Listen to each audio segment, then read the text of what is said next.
Hello, everyone. Welcome. Thank you for joining us today.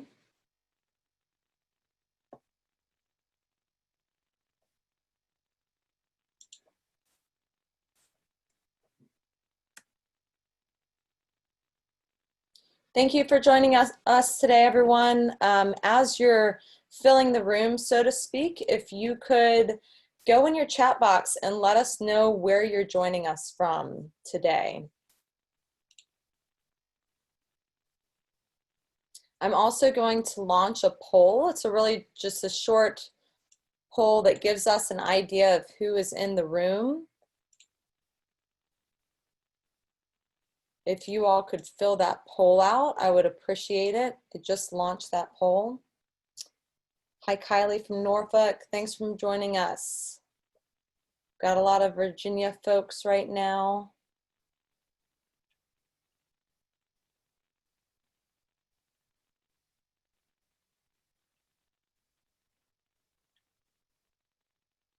So for those of you that just joined us, welcome. Thank you so much for being here today.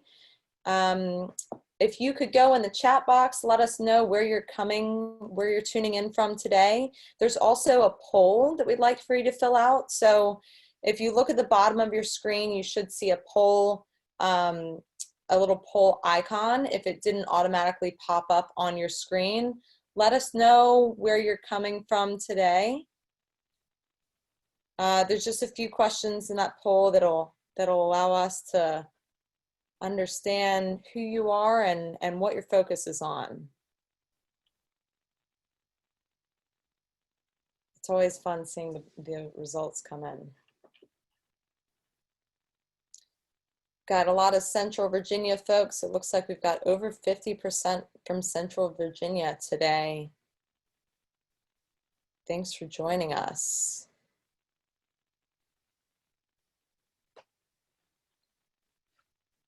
Looks like we've got about 50-50 of people that this is their first Blue Ridge PRISM event. So those of you that have joined us in the past, welcome. We're glad to see you virtually again. And the people that are new, thank you for being here. We hope that this is a good introduction to PRISM.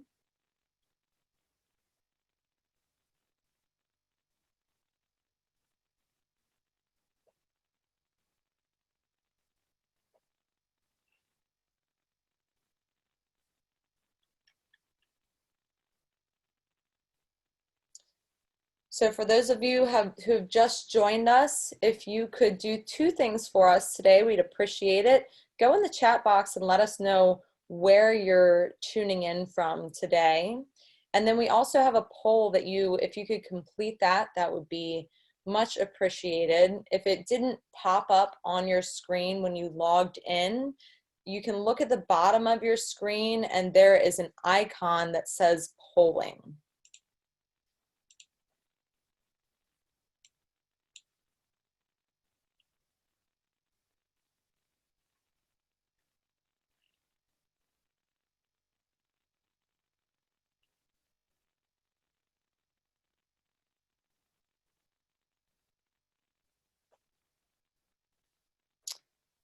All right, I'm going to go ahead and get us started. Okay, so thank you again so much for joining us today. My name is Ashton Stinson. I am the program director of the Blue Ridge PRISM. This is our summer quarterly meeting. We typically have our quarterly meetings on the third Wednesday of each January, April, July, and October. Typically in our meetings, we start off with an update on the Blue Ridge PRISM, just the activities that we've been doing recently. And we also have been featuring a particular speaker or topic. Today, we're bringing together partners whose work complements invasive plant management. So those partners are Piedmont Environmental Council, Virginia Native Plant Society, Thomas Jefferson Soil and Water Conservation District, Virginia Cooperative Extension, Department of Forestry, Natural Resource Conservation Service, and SOLitude Lake Management. So I'll just give you a little bit of an overview of the logistics for the day. We have 8 different presentations, including Rod's Blue Ridge PRISM presentation that will happen at the top of the meeting. Each presenter will speak for about 15 minutes, and then we'll allow a question and answer period for each speaker of about 5 minutes. The way that we will be handling questions are, we're going to be using 2 different modes. So if you look at the bottom of your screen, there's an icon that says Q&A. At any point during their presentation, please feel free to direct your questions towards the Q&A function. We prefer you to use the Q&A function rather than the chat function for questions. It just helps us stay organized. And then the second mode that we will be using is via just your voice. So how that will work is when we come to the end of a 15-minute presentation, I'll ask if anyone would like to ask a question over voice, and you will be able to raise your hand, and then I'll unmute you. So if you look at the bottom of your screen, there should be an icon that says raise hand. When you click that, I'll be able to see it on my end, and I'll be able to unmute you so you can ask your question. All right. So a couple of other housekeeping things before we get started with the main event. This meeting will be recorded and it will be posted on our website. So if you need to go back and reference it, or if you'd like to share it with someone else, you're more than able to do that. Our website is www.blueridgeprism.org. Also, check your inbox, your email inbox. Tomorrow, we'll be sending out a follow-up email that will have a list of all of the organizations that spoke today, a list of their services, and how to get in contact with them. So you'll have that information at your fingertips as well. All right, well, I think we're getting ready to get started. I'm going to turn it over to Rod Walker, who is the co-founder of the Blue Ridge PRISM. Okay, thank you, Ashton. Welcome everybody. Meg and I are delighted to have you all here. So now the question is, why is my screen not advancing? Oh, there it goes. Okay, bingo. So yeah, this is also a welcome to our first season of webinars. Yeah, we'd actually in the PRISM been talking about doing webinars for a year or two. With the pandemic, we're now being forced to learn how to do it.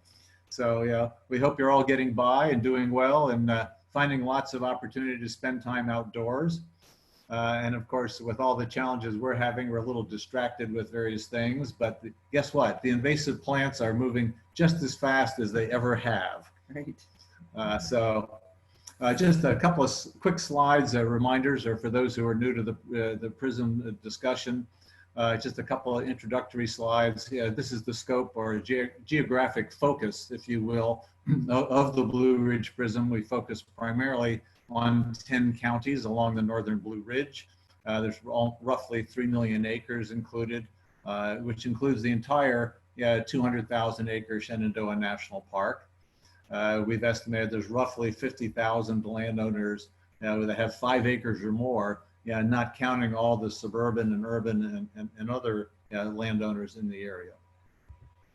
The people involved in the PRISM, the left-hand side here is the Shenandoah National Park Trust, is our fiscal sponsor. We operate under their 501c3 umbrella. Underneath their name there, the Native Plant Society and on down are the other signatories to the steering committee and the general agreement forming the Blue Ridge PRISM. So we're delighted to have them as our partners and contributors to the management of the PRISM. And on the right-hand side is a whole series of other organizations that we partner with and have connections with and get involved in their activities, and they get involved in ours. There's a little note down here on the bottom left-hand corner saying we are starting the process just to take the PRISM, if you will, out from under the Shenandoah National Park Trust's umbrella and set up the PRISM as its own 501c3. Yeah, presumably that'll happen over the next month or two or three, depending upon how long it takes to do it and how complicated that turns out to be. So, in terms of core activities of the PRISM, we have two core activities. The first and the original is to educate, inspire, and help landowners in our 10-county area with the removal and replacement of invasive plants.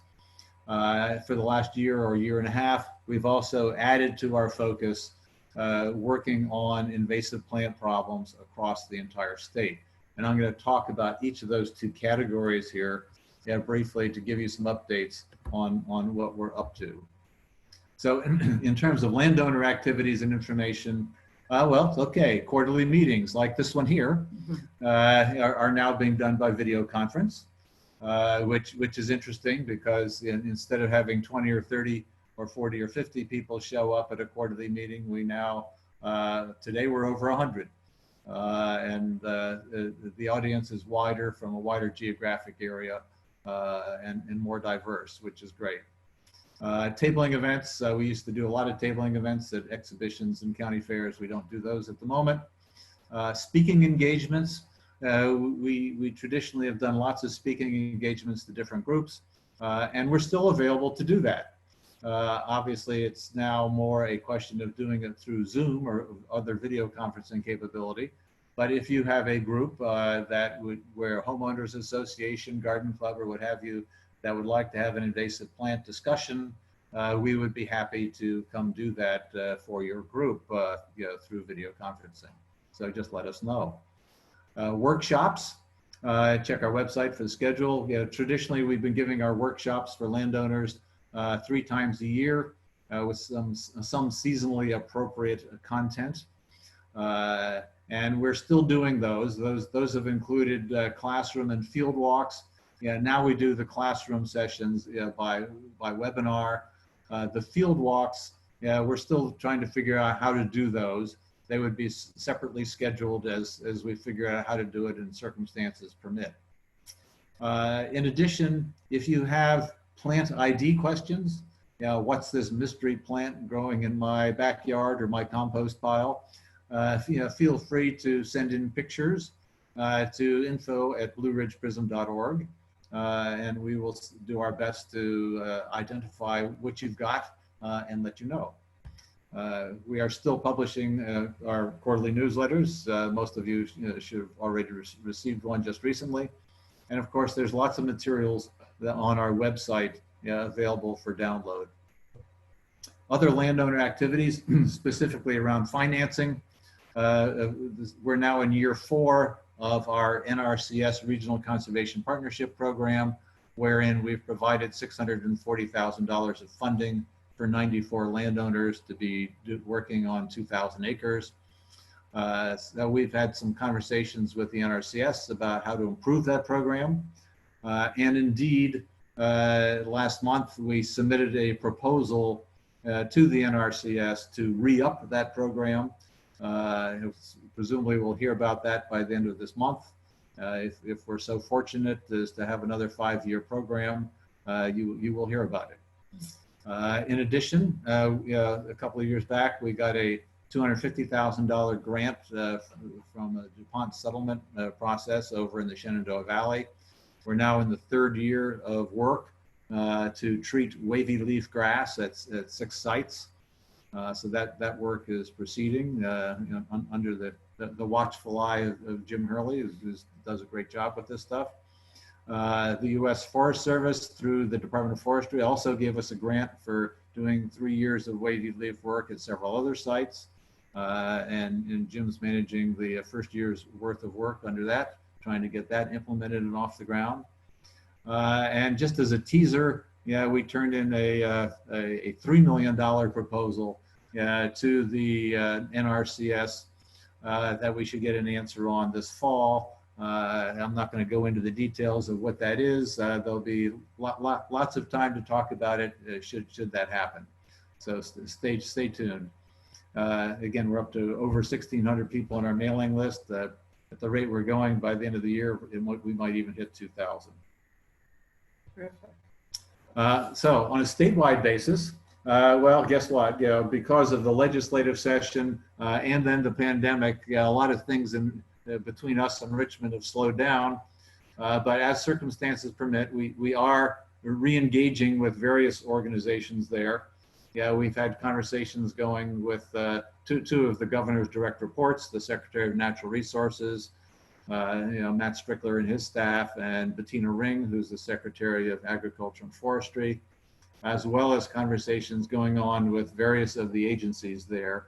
The most interesting one and most active one at the moment worth talking about is VDOT, where we've been working with VDOT on the notion of how to change their planting list. So instead of planting non-native and in some cases invasive plants for all their construction projects, wouldn't it be nice if they were planting native plants instead of spreading some not so nice plants all over the state on their 50-some thousand miles of roadside? So as a result of the various meetings we've had with them, and they take this matter quite seriously, which is great. They're a good partner for working on this. The current schedule is that Virginia Tech in January will start a 2-year study, taking hundreds of roadside plots, analyzing the plants that are growing there, both native and non-native, and use that information to come back and make recommendations on how to change their planting list to feature native plants. Another thing we work on here at the PRISM is nominations and adding plants to the Virginia noxious weeds list. There's listed here 6 plants that are in the approval process. Last I heard, there was a chance that approval process would actually be finalized and completed this month, unless something comes up. We're now working on the next round of nominations to add more plants to the noxious weed list. So if somebody's got the time and the interest, we can always use more volunteers to help get more plants added to the list. We have a project underway with noted here with UVA to see if we can use drones to fly over 100 acres or much bigger landscape scale, and using hyperspectral imagery produce a map of a specific species. Wouldn't it be nice to have a map of all the ailanthus or all the kudzu across either a property or a county? So we're hopefully by this fall we'll have some preliminary results from the efforts working on that.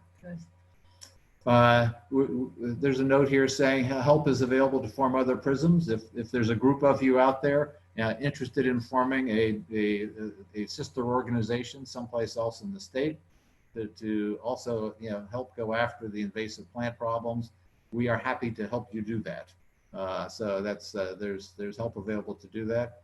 Next month, we will also be participating in a regional summit featuring two PRISMs from West Virginia, one from Maryland, and one from Washington, D.C., if not some other groups, to talk about best practices and sharing and how can we all work together to do a better job regionally.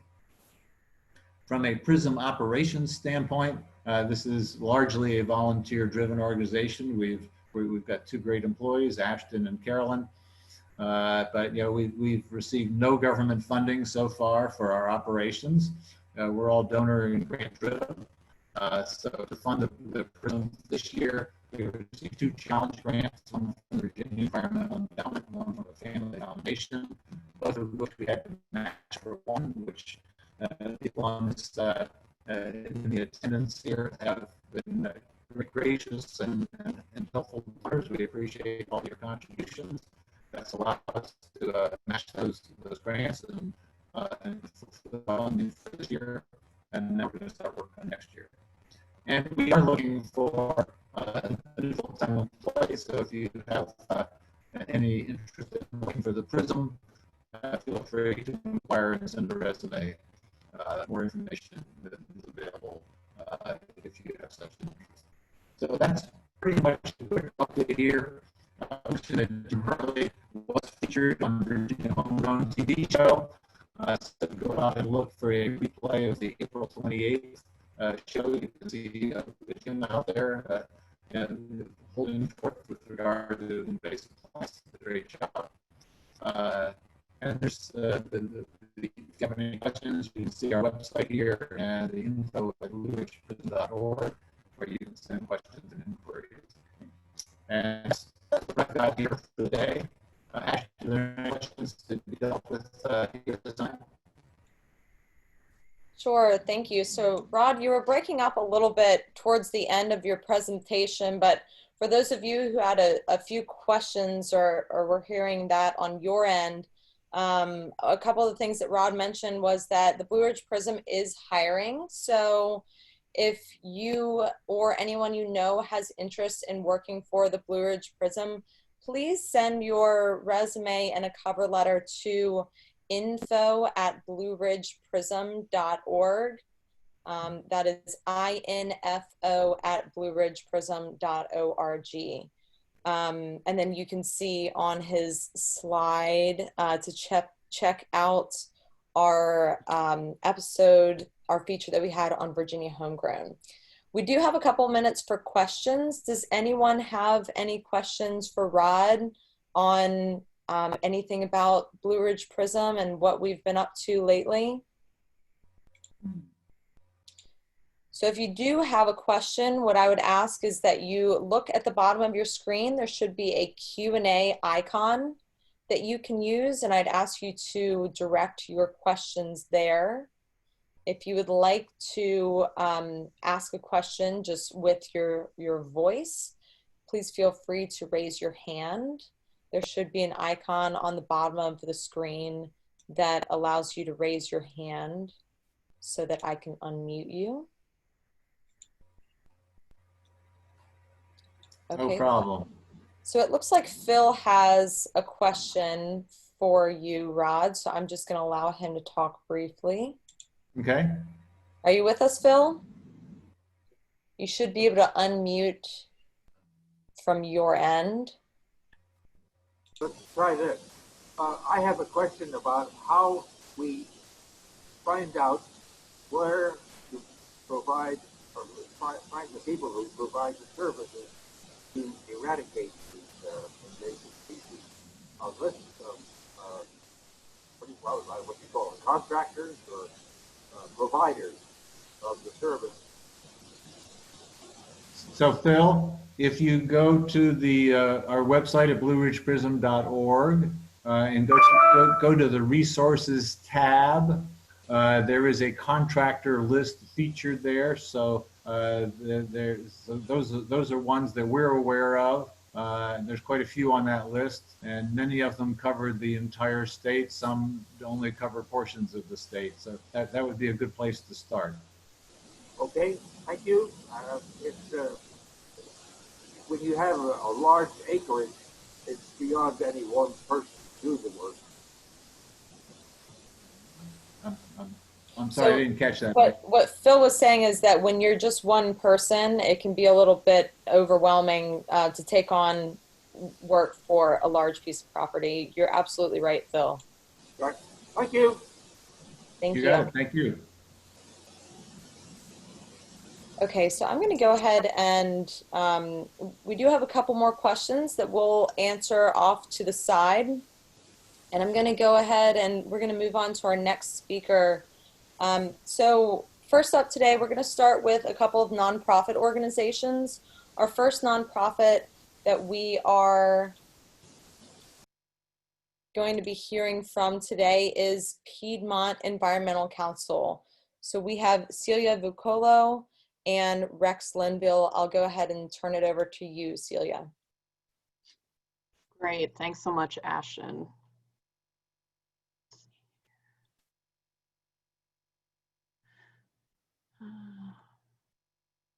Give me 1 second here. And while Celia is sharing her screen, I'm going to go ahead and share the results to the poll that we did in the introduction. It looks like we've got a lot of people from Central Virginia, 43% of you from Central Virginia. We're about 50-50 as to folks that this is their first Blue Ridge PRISM event, so welcome.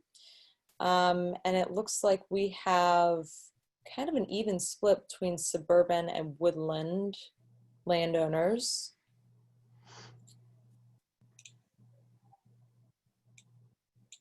So always interested to see who is in the room. Thank you for joining us. Okay. Can you see my slides, Ashton? Yes, I can.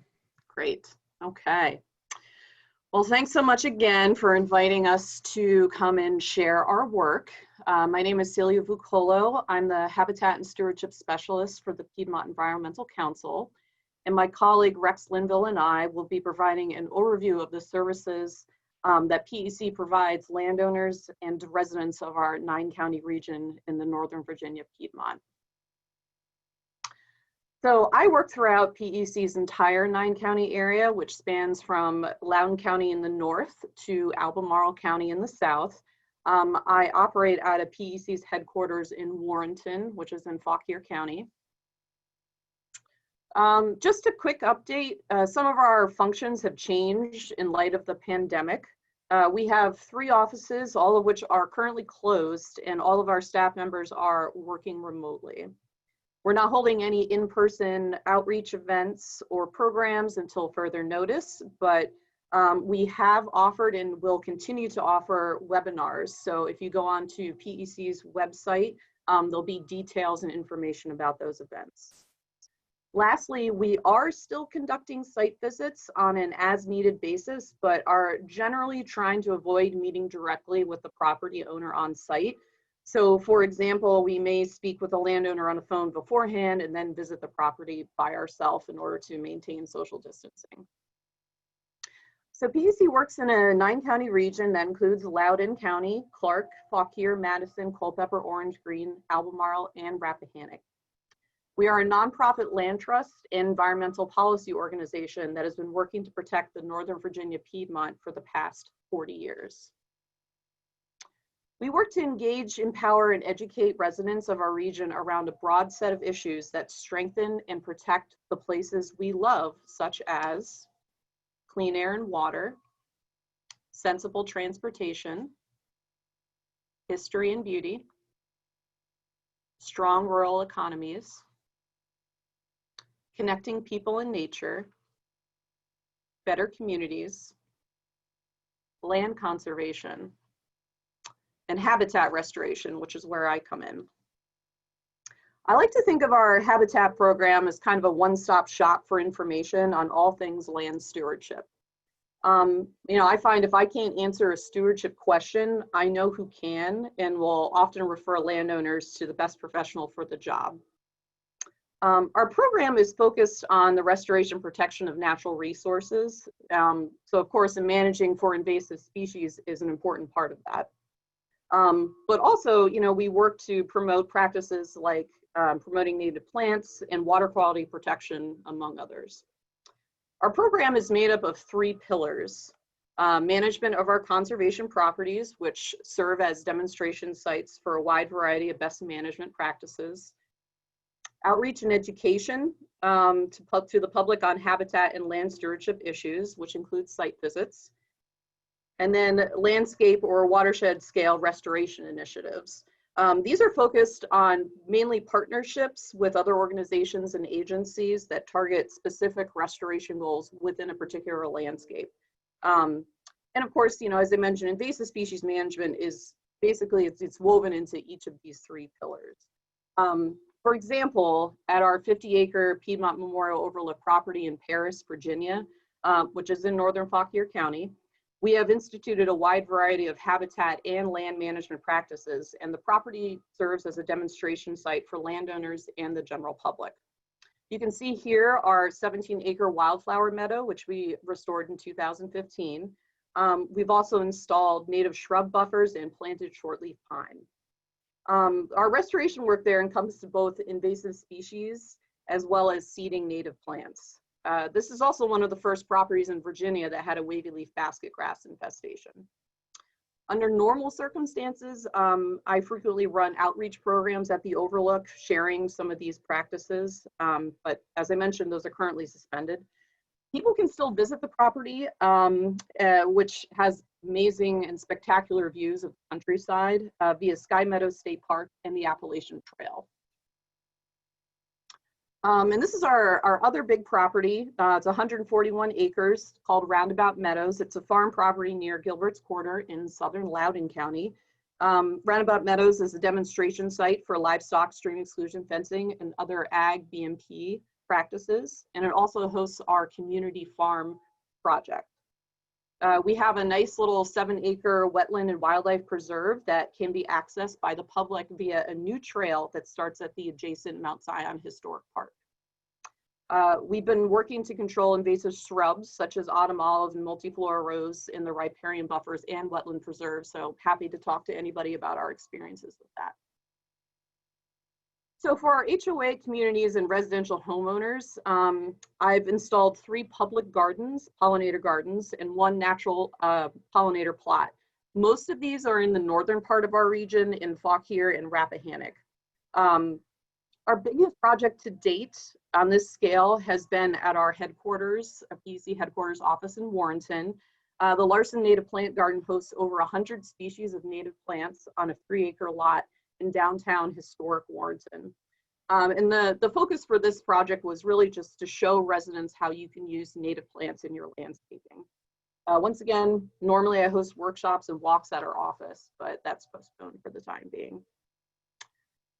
So I offer site visits to landowners in our 9 counties that are interested in implementing wildlife habitat or other natural resource management projects, including invasive species management. I visited properties from estates to HOA communities, working farms, corporate businesses, and pretty much everything in between.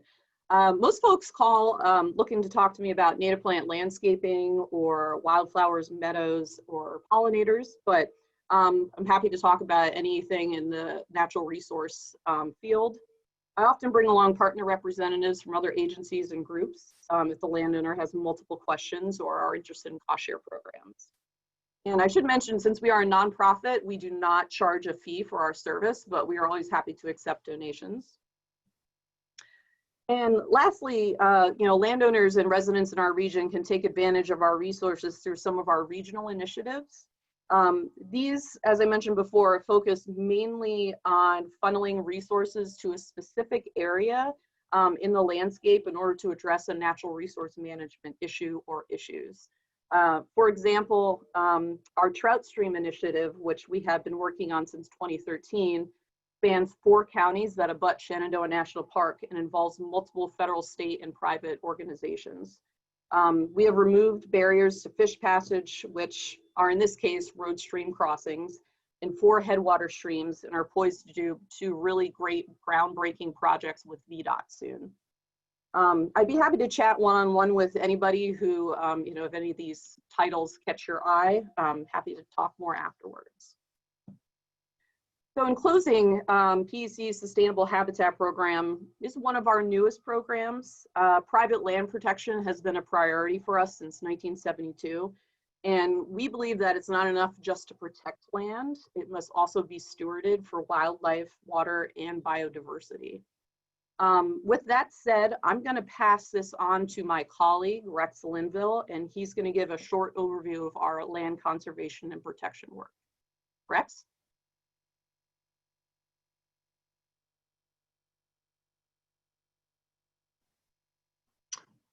Thank you, Celia. Hoping everybody can see my screen well.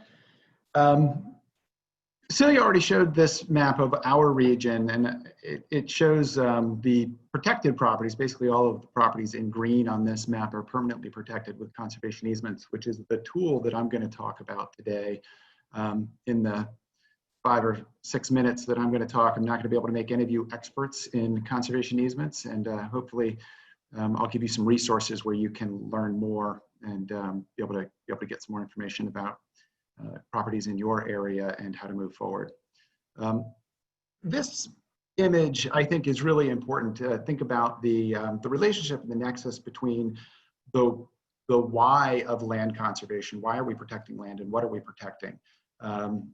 You know, within our region, we've got 421,000 acres of land that's been permanently protected with private voluntary conservation easements. And we'll talk about what that is in just a minute. That's protected, you know, 2,000 miles of stream, 10,000 acres of wetland, almost 200,000 acres of farmland. We're finding during the coronavirus that, you know, local farmland is really important for local food.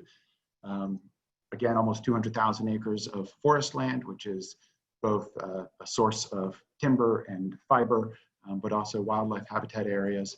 And then historic battlefields and historic districts, historic properties that make up the fabric of our community. And if you look at the graphic along the bottom of this image, it shows the evolution of that protected land over time, from back in the 1990s when our region did not have a ton of protected property, to today where, as I said, over 400,000 acres of protected land.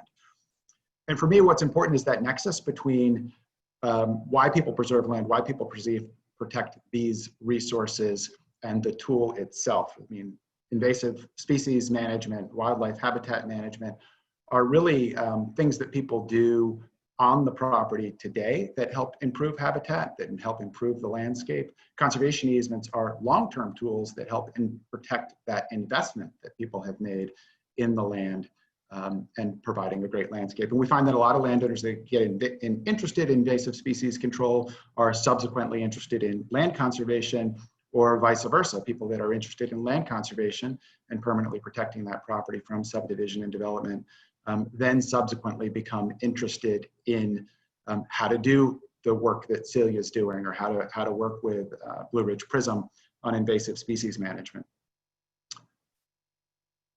So, you know, what are we protecting land from? This is some stats out of a recent report that the American Farmland Trust came out with. So in the period they were looking at over the 15 years from 2001 to 2016, Virginia had lost about 340,000 acres of agricultural land to either development or having it subdivided enough that it was no longer really functional as productive ag land. And that 80% of that land was converted to low density residential uses, and some of it even high density uses. You know, we do our land conservation work a number of ways. This is just an example of a mailing that we sent out to all large landowners in our region. Went out to about 5,000 households. We also do site visits with landowners, meet individually with landowners and their advisors. So what is an easement? Really, it's a complicated legal document. It's an agreement between a landowner and a land conservation organization where the landowner is giving up some rights. Primarily, they're giving up subdivision and development right to protect that intact property. They're also doing things like protecting stream corridors, protecting habitat areas. Those are the conservation purposes and the public benefit that is being achieved.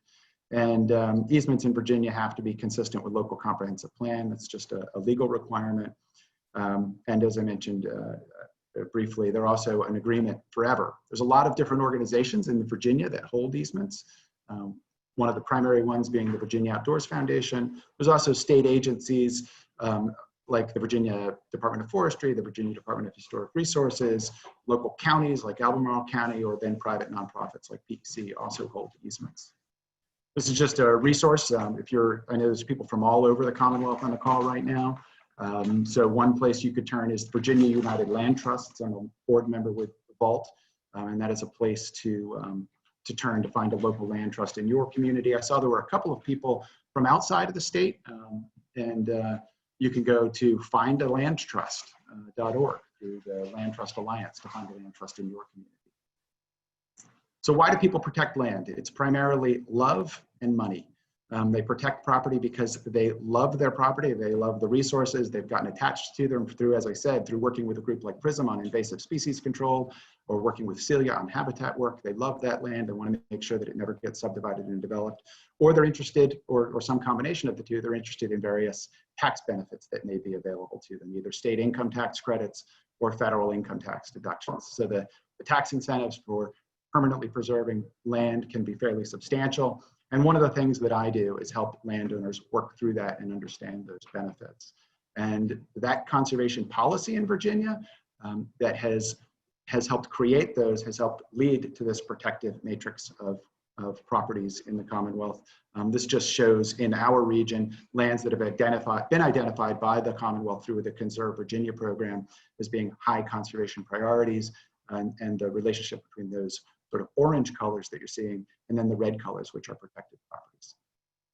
So with that, I will turn it back to Ashton and see if folks have any questions for Celia and I. All right, thank you so much, Rex. So I did see a couple of questions come in. In the meantime, while I'm looking through these, if you have a question that you want to ask over VoiceOver, please use the raise hand function in the bottom, on the bottom of your screen. Okay. So a quick question from someone about horse farms. Are horse farms considered agricultural land? I'll field that. To some extent, it's a legal question from a Virginia code standpoint, but I think if it's just a horse that somebody owns and is managing, just recreational animal, it's not, I don't believe, but if you're actually breeding, boarding, training horses, it is considered agriculture. And at least from an easement perspective, when we talk about agricultural activities that are permitted on property, all of those types of activities are included in agriculture. Okay, so we have another question from Tom. Tom says that he has a meadow that they use for hay. Is there a preferred approach for seeding meadows with native plants? Yeah, I'll take that one. Yeah, so restoring a meadow is certainly a process, and would be happy to chat more with him offline. But typically what needs to happen is you have to kill off the existing vegetation, which there's a number of different ways to do that. Disking is one, using herbicide, that kind of thing. And then coming in once that initial vegetation is suppressed and seeding in, with the native seed, wildflowers, and things like that. It's certainly a process, takes a couple years to establish, and there's some complexities there, but that's, from start to finish, essentially how it works. So. Okay, thank you. So we have another question about conservation easements. Is there a minimum acreage needed to set up a conservation easement, Rex? There's a sort of a practical answer to that and a theoretical answer to that. A conservation easement, first and foremost, is about protecting the conservation resources on the property. And if you had a 1 acre property that had, let's say, a historic resource that you were trying to protect, a conservation easement would be a perfectly appropriate tool. If you had, a couple acres with some really important vernal pools that were providing wildlife habitat, again, I could see that would be a perfectly appropriate tool. So from a practical perspective, there is no limit on size. Or I guess from a theoretical perspective, there's no limit on size. From a practical perspective, when you have a property that small, it can be hard to find a holder. And as Virginia Outdoors Foundation is the dominant holder in Virginia, just agency capacity, organizations that are overworked and are oftentimes focusing on larger properties where they really are getting more conservation bang for the buck of their staff time, will prioritize those larger properties. And that is also where those vault members that I mentioned in going to Virginia United Land Trust, trying to find a local land trust that you can work with on a smaller property, you may have more success in being able to find an organization that can work with you on the permanent protection of that property. Okay, thank you, Rex. So we do still have a few more questions, but I'm going to wrap it up there so that we can stay on schedule. Just a reminder to everyone, we will send out a follow-up email that has all the contact information of the panelists. So if you need to reach out to them directly, you're more than welcome to do so. We will also do our best to get to all of the questions that are in the Q&A box. We'll do that to the best of our ability. So next up today, we have, Nancy, if you want to go ahead and start sharing your slides. We have Nancy Veers with the Virginia Native Plant Society. Okay, let's see. Let's get.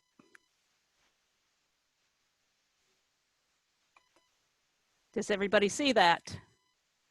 Yes, we can. Okay. Thank you, Nancy. So I am Nancy Veers. I'm president of the Virginia Native Plant Society, and I've been the president for about 7.5 years now. I've been a member of the Native Plant Society since the late 80s when I bought my home, but I am not a botanist. I am not a professional in that sense at all. I was an econ major in college, and I served as the clerk to the Board of Supervisors for Fairfax County for the last 21 years of my career. I am retired from Fairfax County government. But so I consider my job with the Native Plant Society a management kind of position. And I do know quite a bit about native plants, but I am not a professional. To answer your question as to what is the Virginia Native Plant Society, as you see at the top here, we have a tagline, conserving wildflowers and wild places. So we're a statewide nonprofit organization dedicated to protection and preservation of native plants of Virginia and their habitats. We have 11 chapters around the state, but the chapters don't cover the whole state. So if there's not a chapter in your area, you would be an at-large member, or you could affiliate with a chapter that's not even near you if you choose. As far as the Blue Ridge PRISM service area, we have 2 chapters that do serve that area. There are 3 counties that are not covered by a chapter that are within the Blue Ridge PRISM service area. Of course, there are people on the call who are outside of the area anyway, and Virginia Native Plant Society does cover you. Let's see, we have approximately 1,900 members. We've flirted with 2,000, but then we usually fall back, so we'd love to get up to 2,000. But we have professionals, amateurs, homeowners, gardeners, botanists. Our membership runs the gamut. So we have experts and we have novices. Everyone is welcome. We do a lot of education with the Native Plant Society. So that's what I'm going to focus on, as to what resources are available to homeowners and landowners. So we have a lot of printed material, brochures, newsletters, whatnot. Each year we have a wildflower of the year. We highlight one native plant. We've been doing this since 1989 when we started with the Virginia bluebell, and this year it is the wild geranium. We have a lot of resources on the internet with a robust website and blog. And then we have quite a presence on both Facebook and recently we started an Instagram account. We do a lot of in-person stuff. Of course, with COVID, everything has stopped, but we're happy to come to your, have a table at your event. The chapters have lectures and meetings. A lot of the chapters do plant sales. There's a lot of networking going on, especially when we're in person, and volunteer events, maybe a weed pull, invasive plant pull, or, weeding at a wildlife garden or something like that. So I thought we'd go and look at our website and social media pages. I'd originally thought that I could do this by just actually taking you to the web, but that's a little beyond my capabilities here through Zoom. So this is just a screenshot of our website, and here's a screenshot of our Facebook page. So let's go a little deeper here. This is a screenshot of our website. You can see that we have a picture here of our wildflower of the year, wild geranium, and we have about 5 or 6 pictures that scroll through. So along the top here, home, about, that's just about the organization. It started as the Virginia Wildflower Preservation Society back in 1982, changed its name to the Virginia Native Plant Society in the late 80s. So membership, if you want to join us, you check that that selection. Chapter information is here. All of our chapters have almost their own little website within this major website. So if you clicked on that, went to, you know, the Jefferson chapter that's based in Charlottesville, you know, you'd have their newsletters or specific information about that. Some chapters are better than others with information. And then a couple of our chapters actually aren't hosted on our main website, and you would just have a link out to their website, like the Northern Neck chapter. We have an events page, and under conservation, which is a main issue here, we have a tab for invasive plants and some other information. Deer management, that's probably very interesting to you all too. Besides invasive plant, deer are one of the worst things for native plants right now. You know, I guess I should say development is the worst threat. And then after that, it's deer and invasive plants. Like I said, we have a wildflower of the year. We have a blog and another resources tab. This next page here is a scroll down on the home page for our website. As you can see here on the upper right, we actually show our Facebook page. So it's a preview of what's currently on our Facebook page, and it shows, if you scroll on that, you can actually see like the last 5 entries or something. So if you really hate Facebook, you can see our Facebook pages without actually going there. And then we always have news and updates, you know. So that's there for you. And below here, where these pictures are, that's where our blog is. And we have articles about a specific plant or a project, people, or whatever. So that's updated at least once a month. Here's another picture from our homepage. It's one I took that I just love down in southwestern Virginia with the flame azaleas. Anyway, on this page, I decided to highlight the tab resources. So under resources, you'll find brochures, bulletin archive. Bulletin is the name, or was the name, of our newsletter from the beginning until about 2014. And then we changed to something called sempervirens. Whoops. And sempervirens means evergreen. So that's the name of our newsletter now. And we have a lot of links. So it probably linked to PRISM and other native plant societies across the country. A lot of helpful links, Xerxes and whatnot. And then I also want to highlight Plant Virginia Natives. This is an initiative that was started by the state, the Department of Environmental Quality, Coastal Zone Management, as well as what was the Virginia Department of Game and Inland Fisheries, which is now the Virginia Department of Wildlife Resources. They got together with some other partners for a steering committee. The VNPS sits on that steering committee, and we've developed a series of guides for a lot of regions in Virginia, Central Rappahannock, Northern Virginia, Southeast Virginia, the Piedmont native plants that's now under the bailiwick of, it's Northern Piedmont, and Celia and her group are in charge of that one. But the VNPS is the site to buy these guides through the web. So online sales are available there. All of these have a PDF that's free, but we will sell these guides and mail them out to you. So that's the only source I know of that will mail you these guides. There are some regions of Virginia that are still under development. The Southern Piedmont, a guide is being developed for that, as well as the Southwest area and the Ridge and Valley. So soon there'll be one for all the areas. We also have a native plant nurseries list, so both in the state and outside the state. So if you don't know where to buy native plants, this will help you. And we're pretty specific on this native plant guide. These are pretty much native plant nurseries, not just, Merrifield Garden Center or something like that, that might sell quite a few natives, but they're not a primarily native plant nursery. So if you go to the Plant Virginia Natives, you could find other commercial nurseries that sell natives, but they're not specializing in that.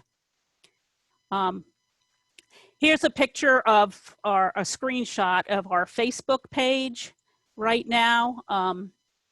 We have, as you can see down here, over 18,000 people like our page. So we reach a lot of people. And then we have over 19,000 people following us. So I don't really know the difference between people who like us and people who follow us, but it's a lot of people there.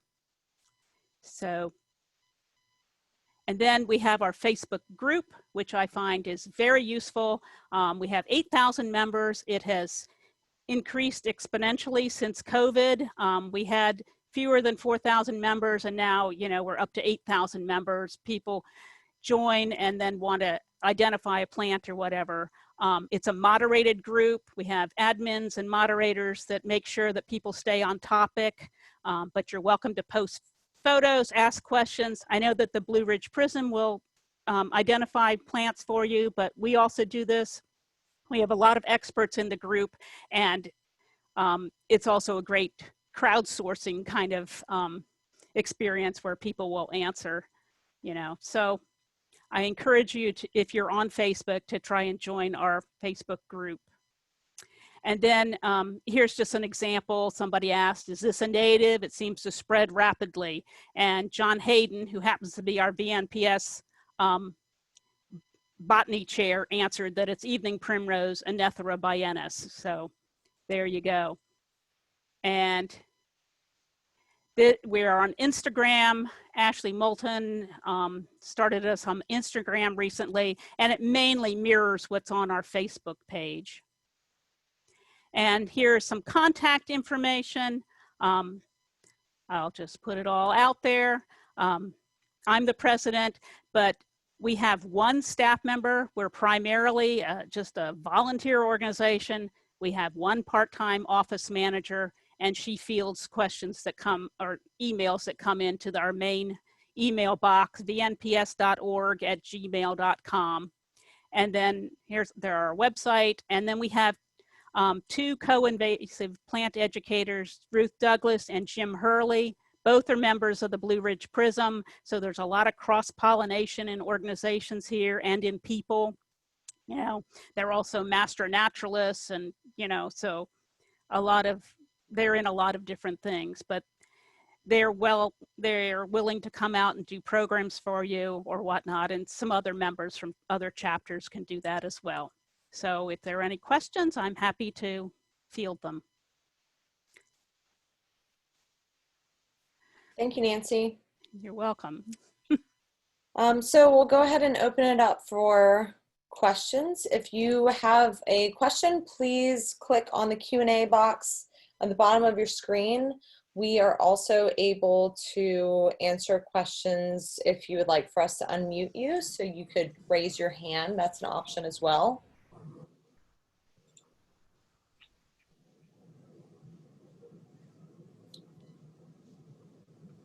Okay, any questions? I'll give it a couple more minutes. Maybe you could answer some of the questions that were left over from before. Yeah, some of those have been answered, but I can scroll through them. I will say that in our initial poll, there were a lot of people that were interested. I'll just go and look through. A lot of people that were interested in native plant identification and resources. So their Facebook page and their website are great resources for you. And I've seen the booklets that VNPS puts together, and they are excellent, concise resources for native plant identification. And if you're looking for solutions, whether it be on a larger piece of property or in your backyard for conservation landscaping, it really is a great resource. So I urge you to go to their website and take a look at those. Mm-hmm. Well, thank you for inviting me, Ashton. It was a pleasure to be included. Thank you. Thank you so much for being here, Nancy. Mm-hmm. We appreciate you very much and our partnership with VNPS. So I will go ahead and move on to our next partner.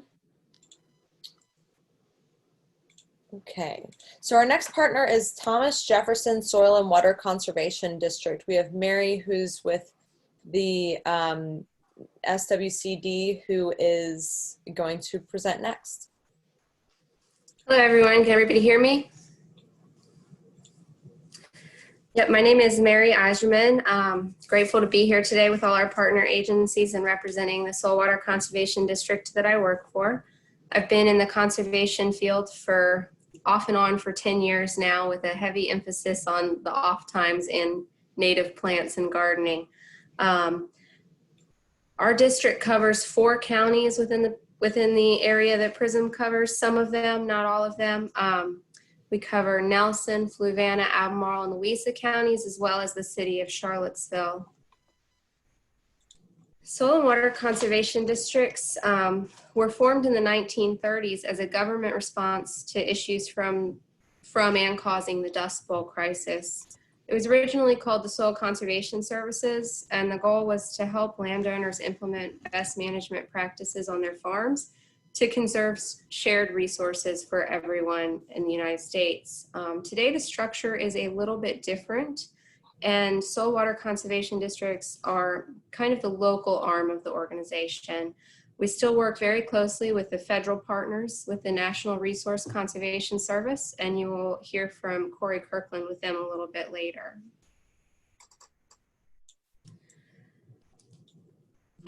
The original focus of soil water conservation districts was based off of soil loss, and that is still a very large part of what we do, but today our focus and funding is mostly based off of water quality improvements.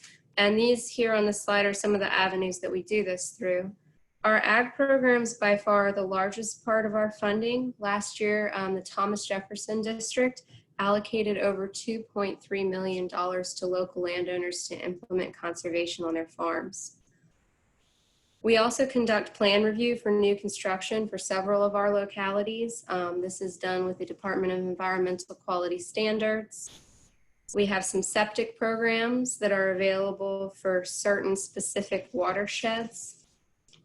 We have our residential programs, which provides technical knowledge and advice in addition to potential funding for homeowners in our district. We have an education program that helps teach school-age children about watersheds and runoff.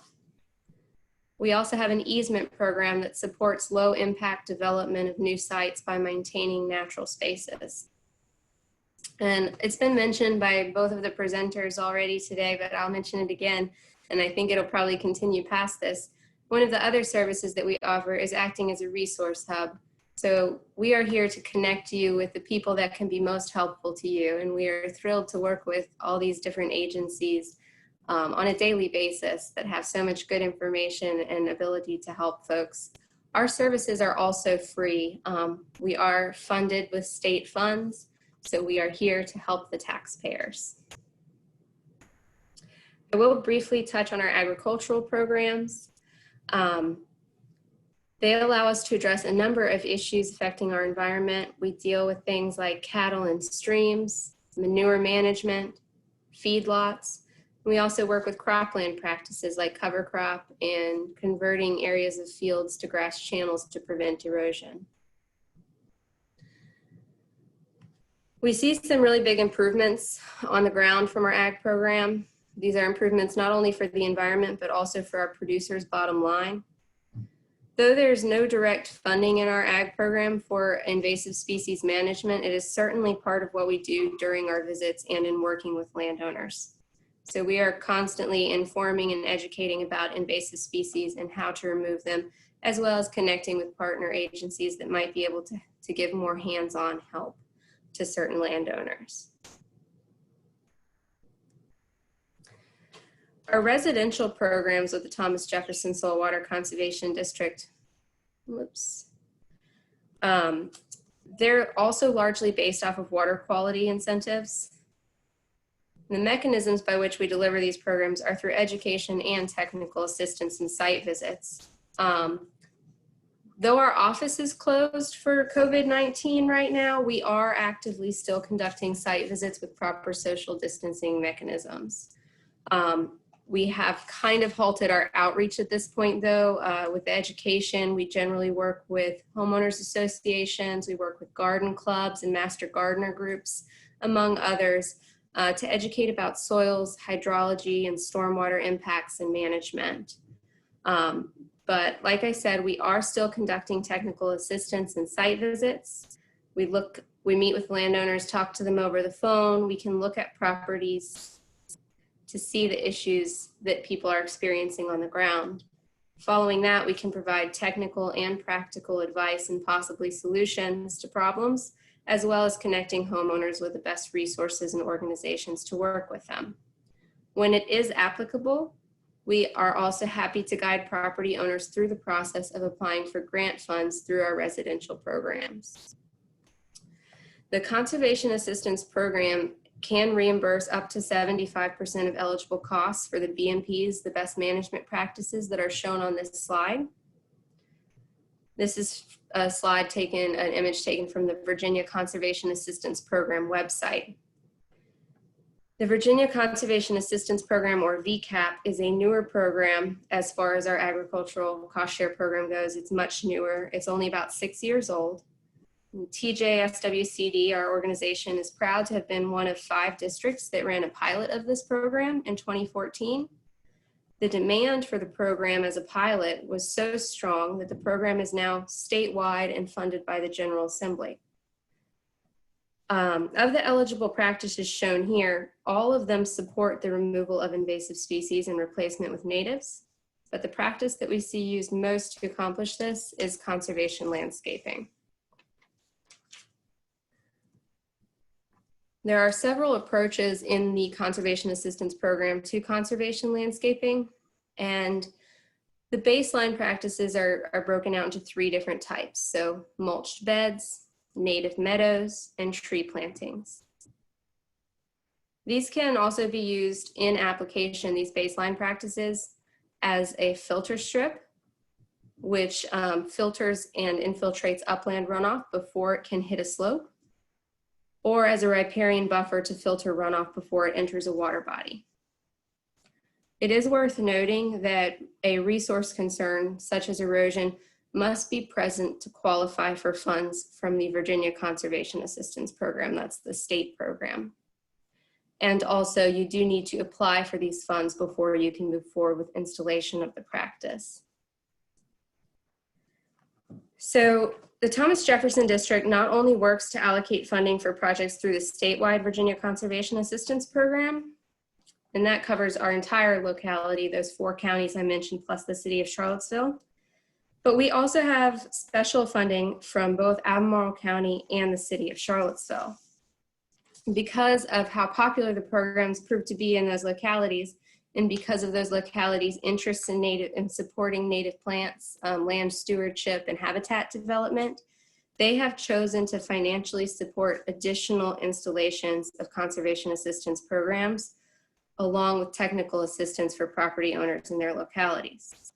So they have put a priority on funding the conversion of non-native landscapes to native plants and ecosystems.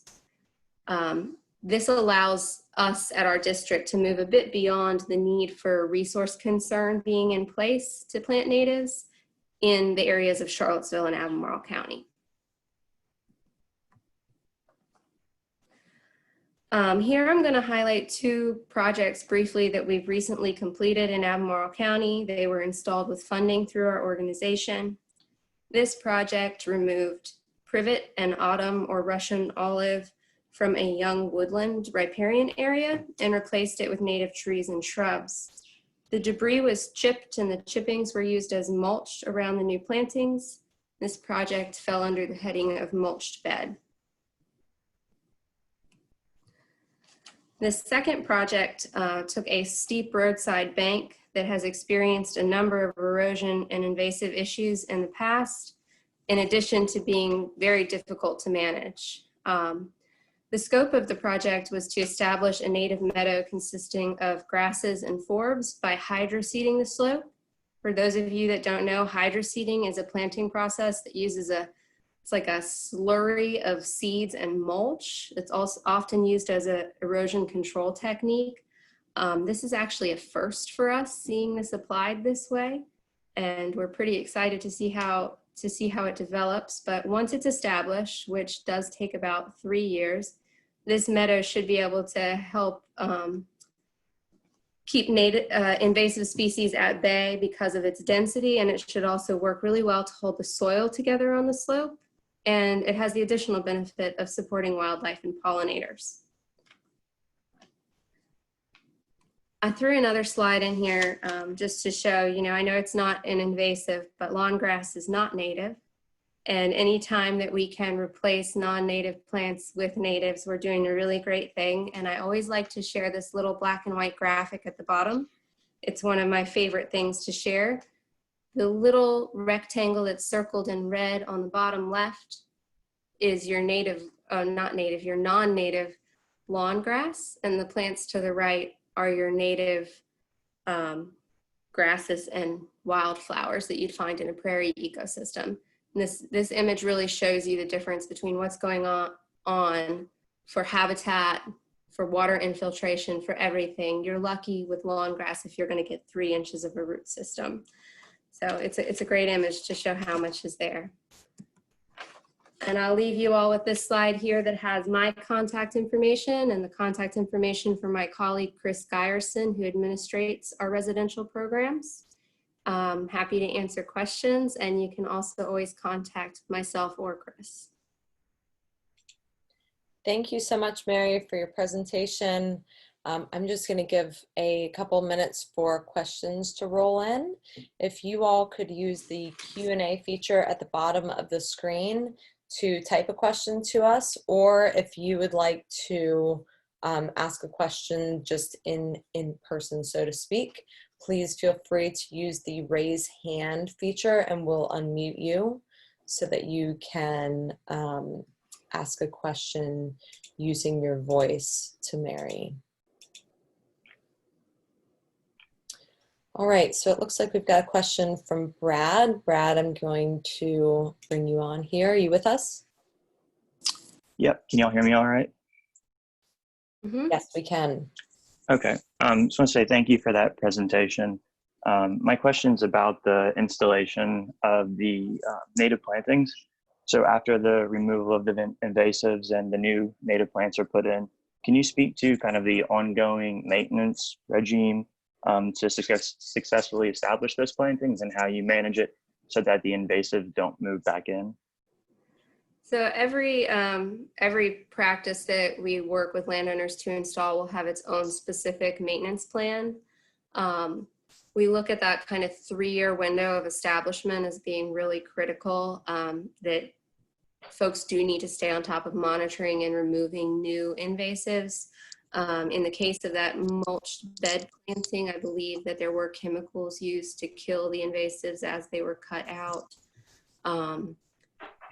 In meadows, certainly the early part of meadow establishment, you do have to be vigilant about looking for and pulling out or spot treating any invasives.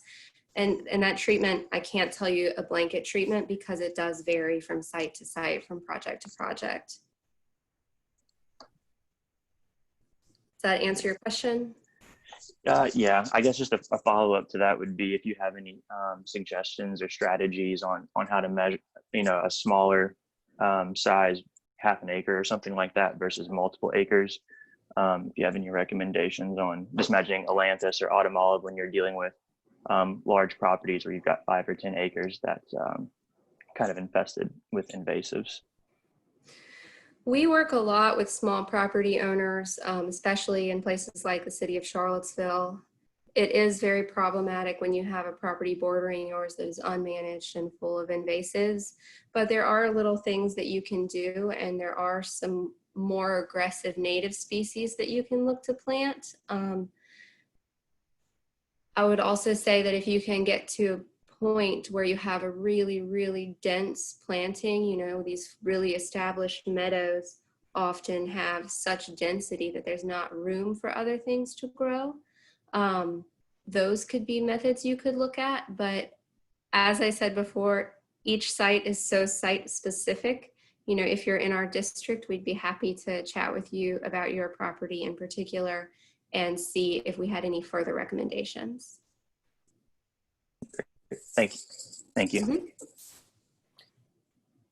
All right, Mary, so we have another question. It's a resource question. And before I ask that, would you mind flipping back to the second to last slide? There was a request for that slide.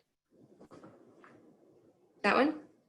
Yes, I believe that was the one that Carolyn was looking at. And just so everyone knows, we will have this entire presentation on our website after the meeting. So if you want to go back and reference something, you're more than welcome to do so. So David has a question about seed source. He's wondering where you get your prairie grass. What's your source for prairie grass? So David, we do not directly buy any seeds. We let property owners choose their source and or their contractor who would choose the seed source, but we do keep a resource list in-house that we would be happy to share with you. If you'd like to email me, I can shoot it right over to you.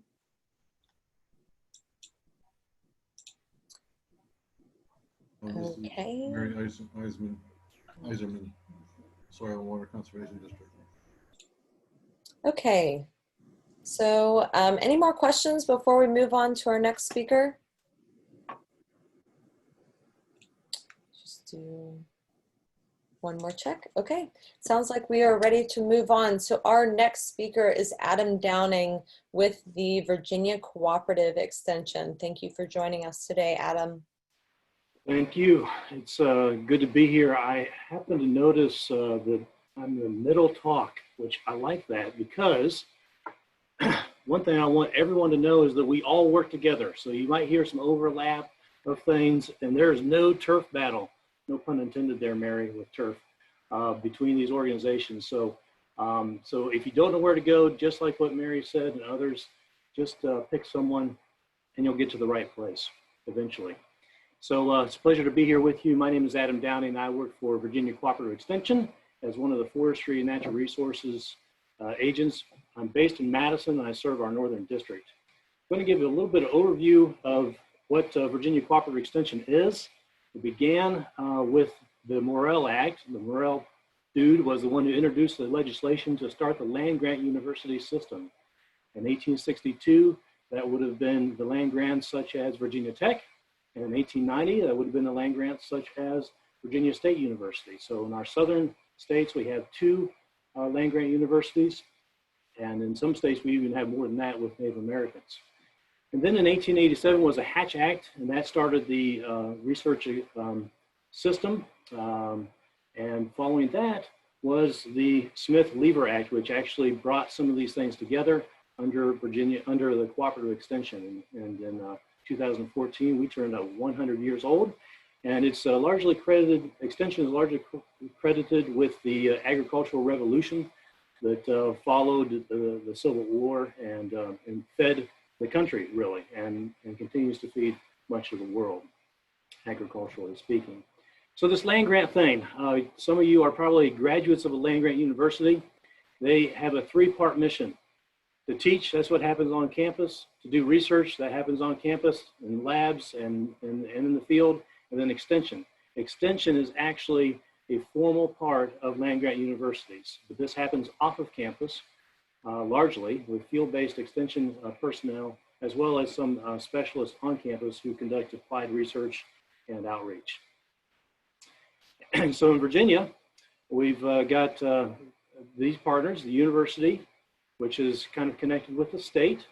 And for Virginia, it's again, Virginia State University in Petersburg and Virginia Tech in Blacksburg. And another partner is federal, that's through USDA. And the third leg of that stool is county and city or local government support. And in Virginia, we have 107 units. And so you literally have a front door to the universities, to the land grant universities in the county that you live in, or if your city is within a county, then that would be your resource. Extension programming, broadly speaking, falls kind of into 4 categories, generally speaking, and 4-H is probably the best known. So if you are a graduate, if you've come up through the 4-H program, put a little shout out in the chat box of what county or state you were a 4-H member in.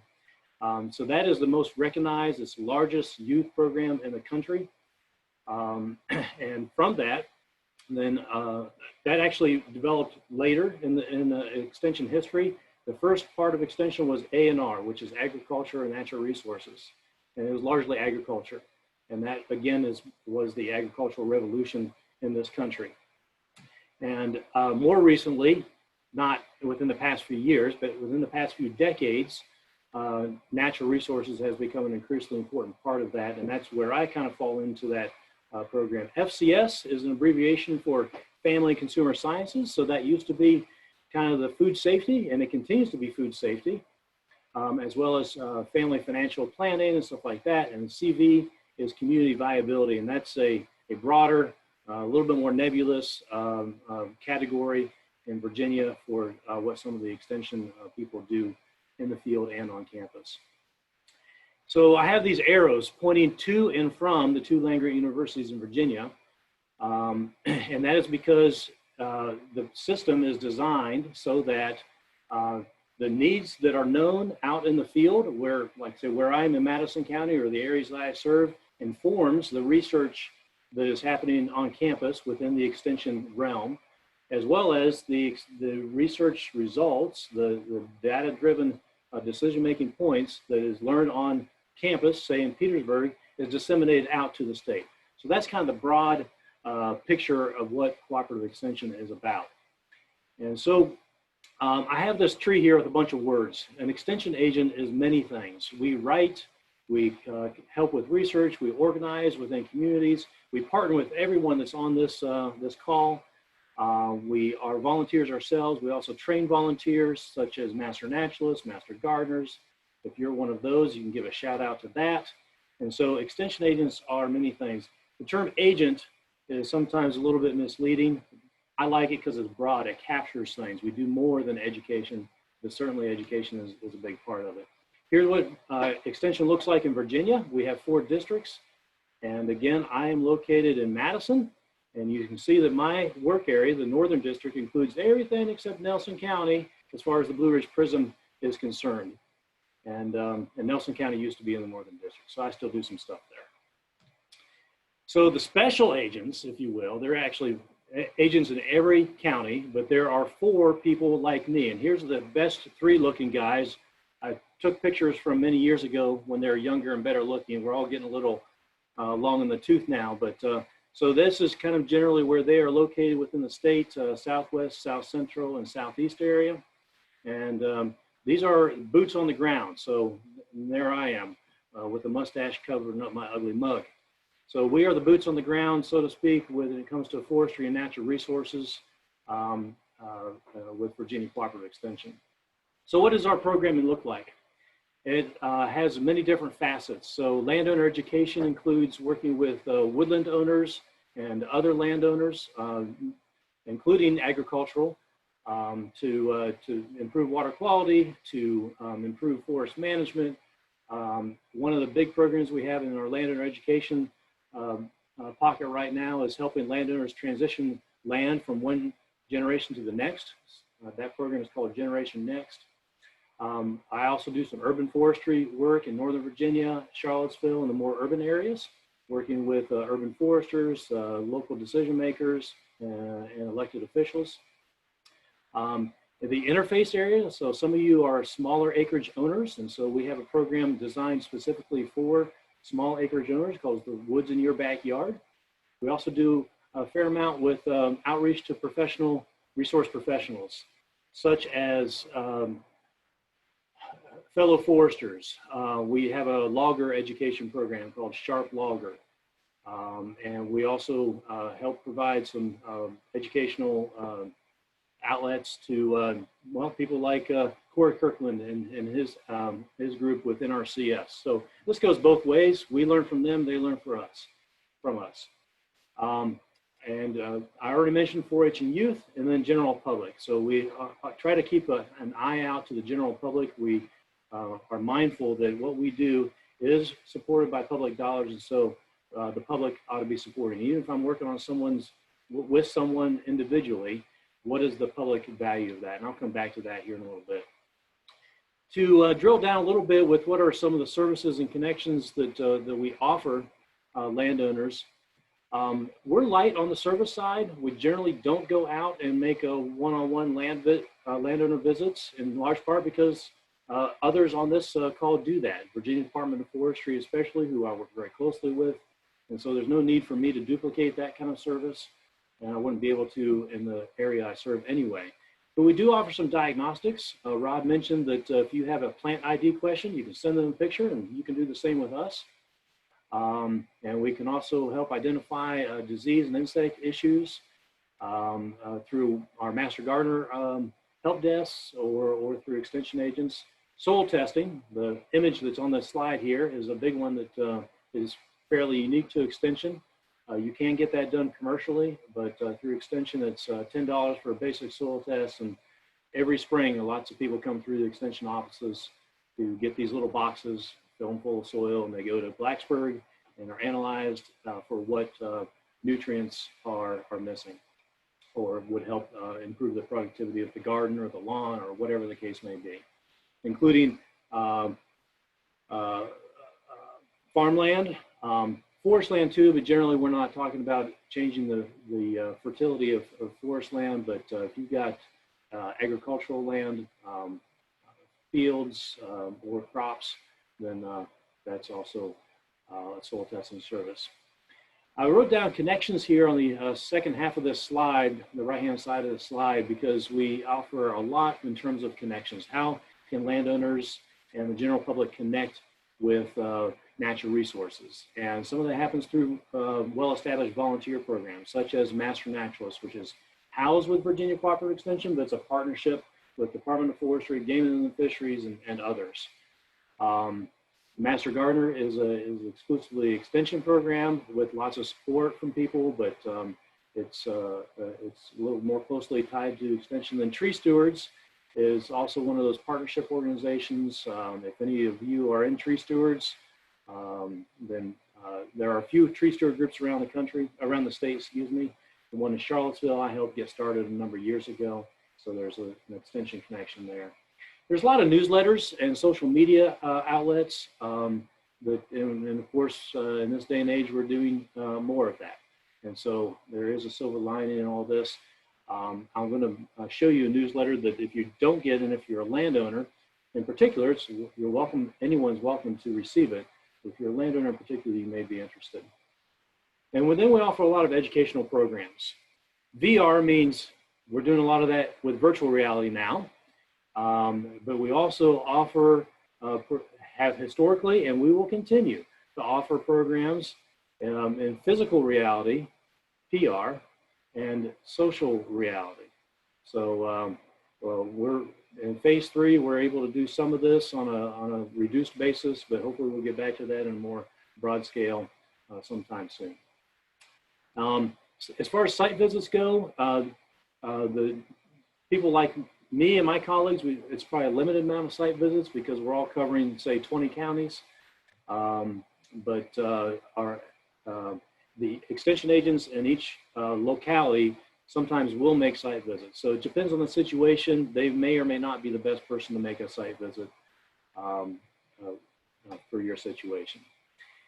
The biggest thing that extension is about is really equipping and increasing capacity. You know this phrase, if you give someone a fish, right? If you give someone a fish, they eat for a day. If you teach them to fish, they eat for a lifetime. And so that's really what we are more about. And so the volunteer programs I already mentioned, that increases capacity for people to improve their own situation, but also to help improve a lot of other people. In a given year, the volunteer efforts that are part of Virginia Cooperative Extension sum up to more than 1 million volunteer hours, which is just remarkable. So we cannot do what we do very effectively without a lot of volunteer support. And that's true for a lot of the organizations that are represented in this meeting. I mentioned the newsletters, and here's the newsletter I wanted to bring to your attention in particular, the Virginia Forest Landowner Update. This is a large circulation. It's available both electronically and in print. If you're not receiving this and you own some woods, whatever the acreage is, I would encourage you to go online and just type in Virginia Forest Landowner Update, and you can sign up for that newsletter.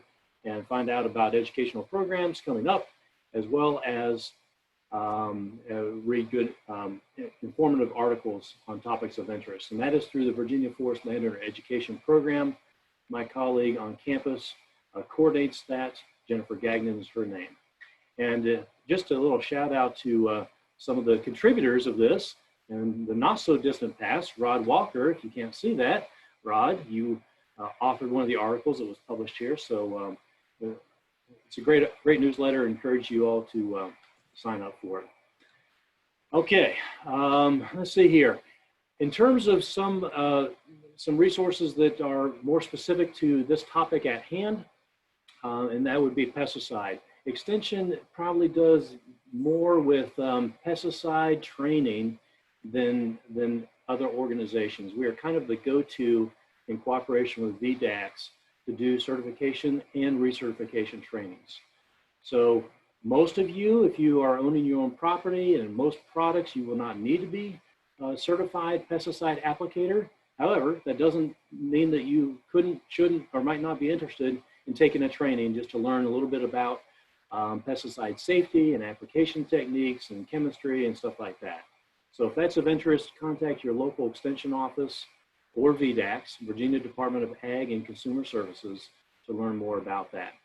And in the support realm of that, we have pest management guides that are updated annually that tell people how to control various pests, whether it's an insect, a groundhog, or a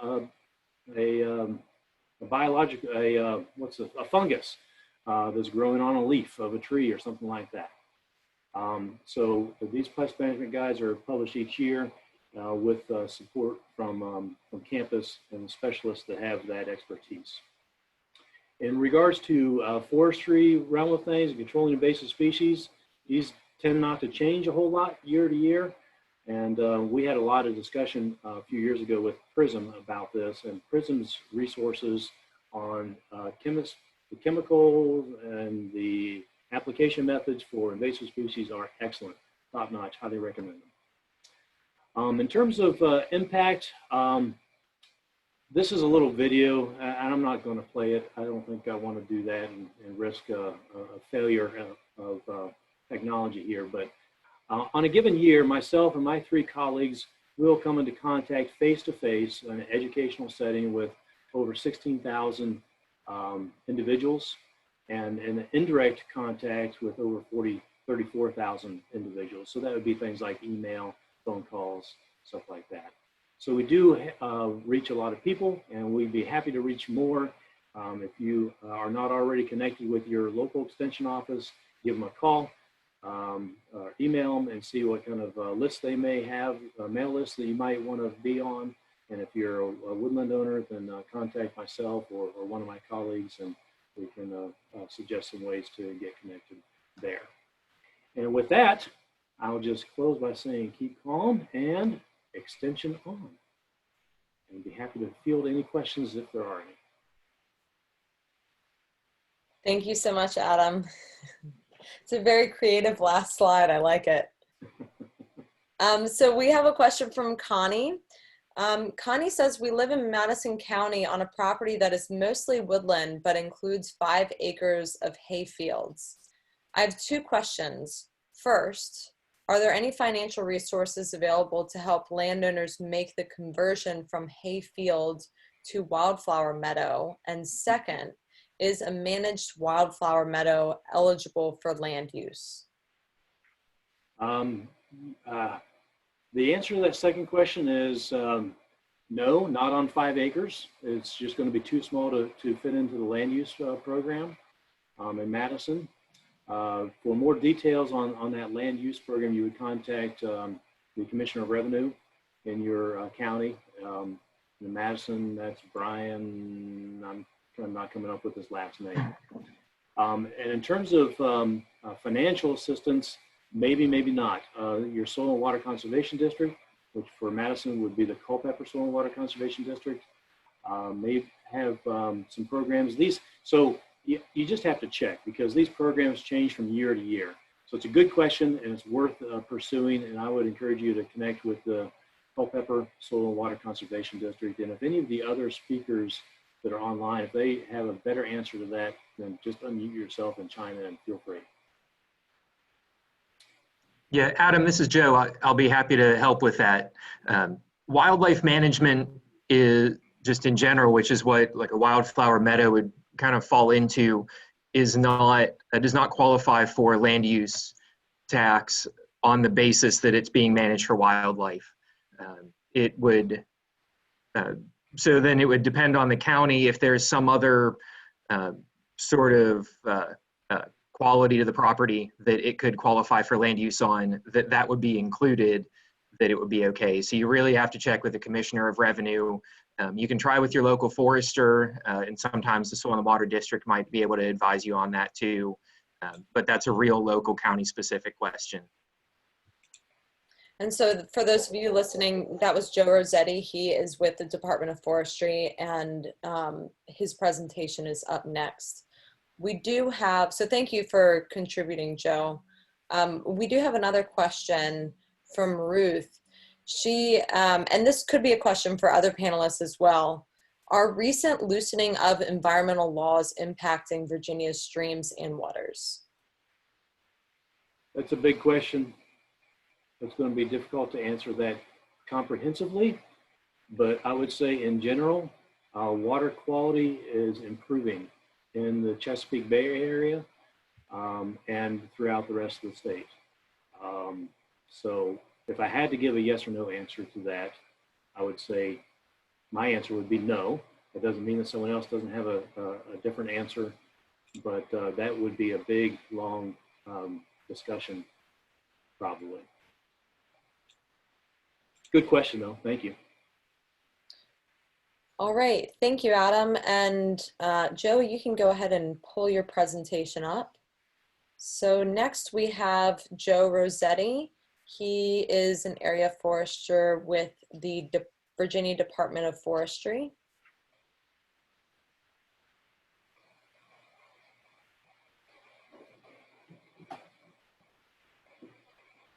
Joe, are you still with us?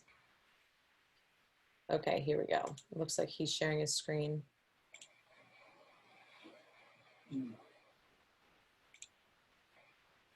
I'm sorry. It's a good thing we practiced this, Ashton.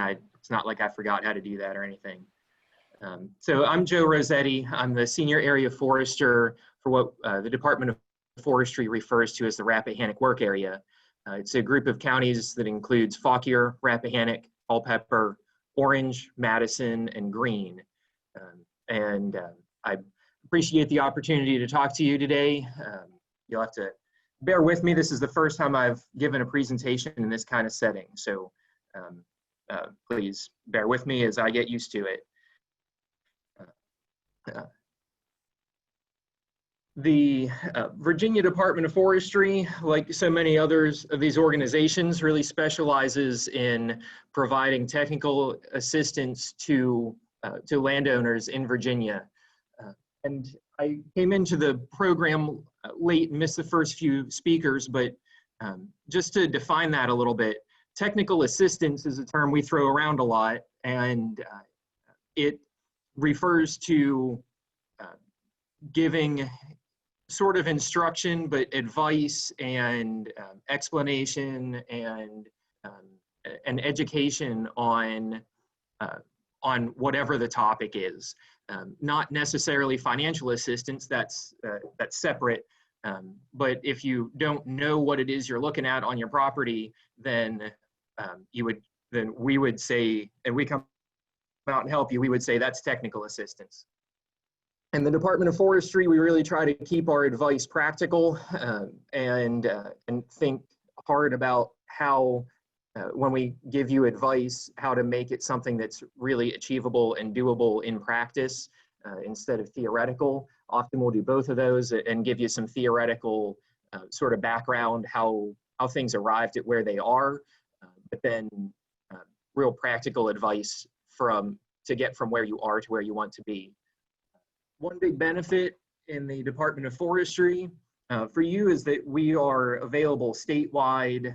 There's an area forester and an area technician assigned to every county in Virginia, and some of us cover multiple counties, but there's someone available locally. So no matter where you are in the state, you can reach out to us. If you don't know what soil and water district you're in, you're welcome to reach out to us and ask. We are in contact with them statewide.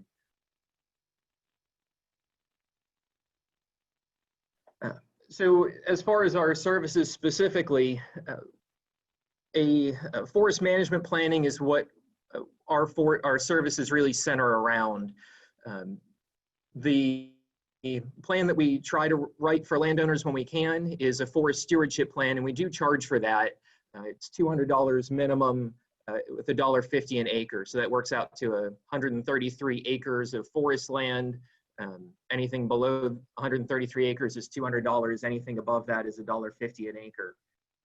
But before we write a management plan for you, we can do an awful lot for free by coming out to the property, looking at it with you, talking about it with you, giving you sort of off-the-cuff advice, not super in-depth stuff. But if you really don't know what you have and what you're looking at, we can certainly help explain that to you first. But in a perfect world, for a forester, a landowner would start with a comprehensive management plan that covers a period of time. And our forest management plans are written for a 10-year time period. The management plans are written to the combination of a landowner objectives and the forest conditions and any kind of limitations on that property.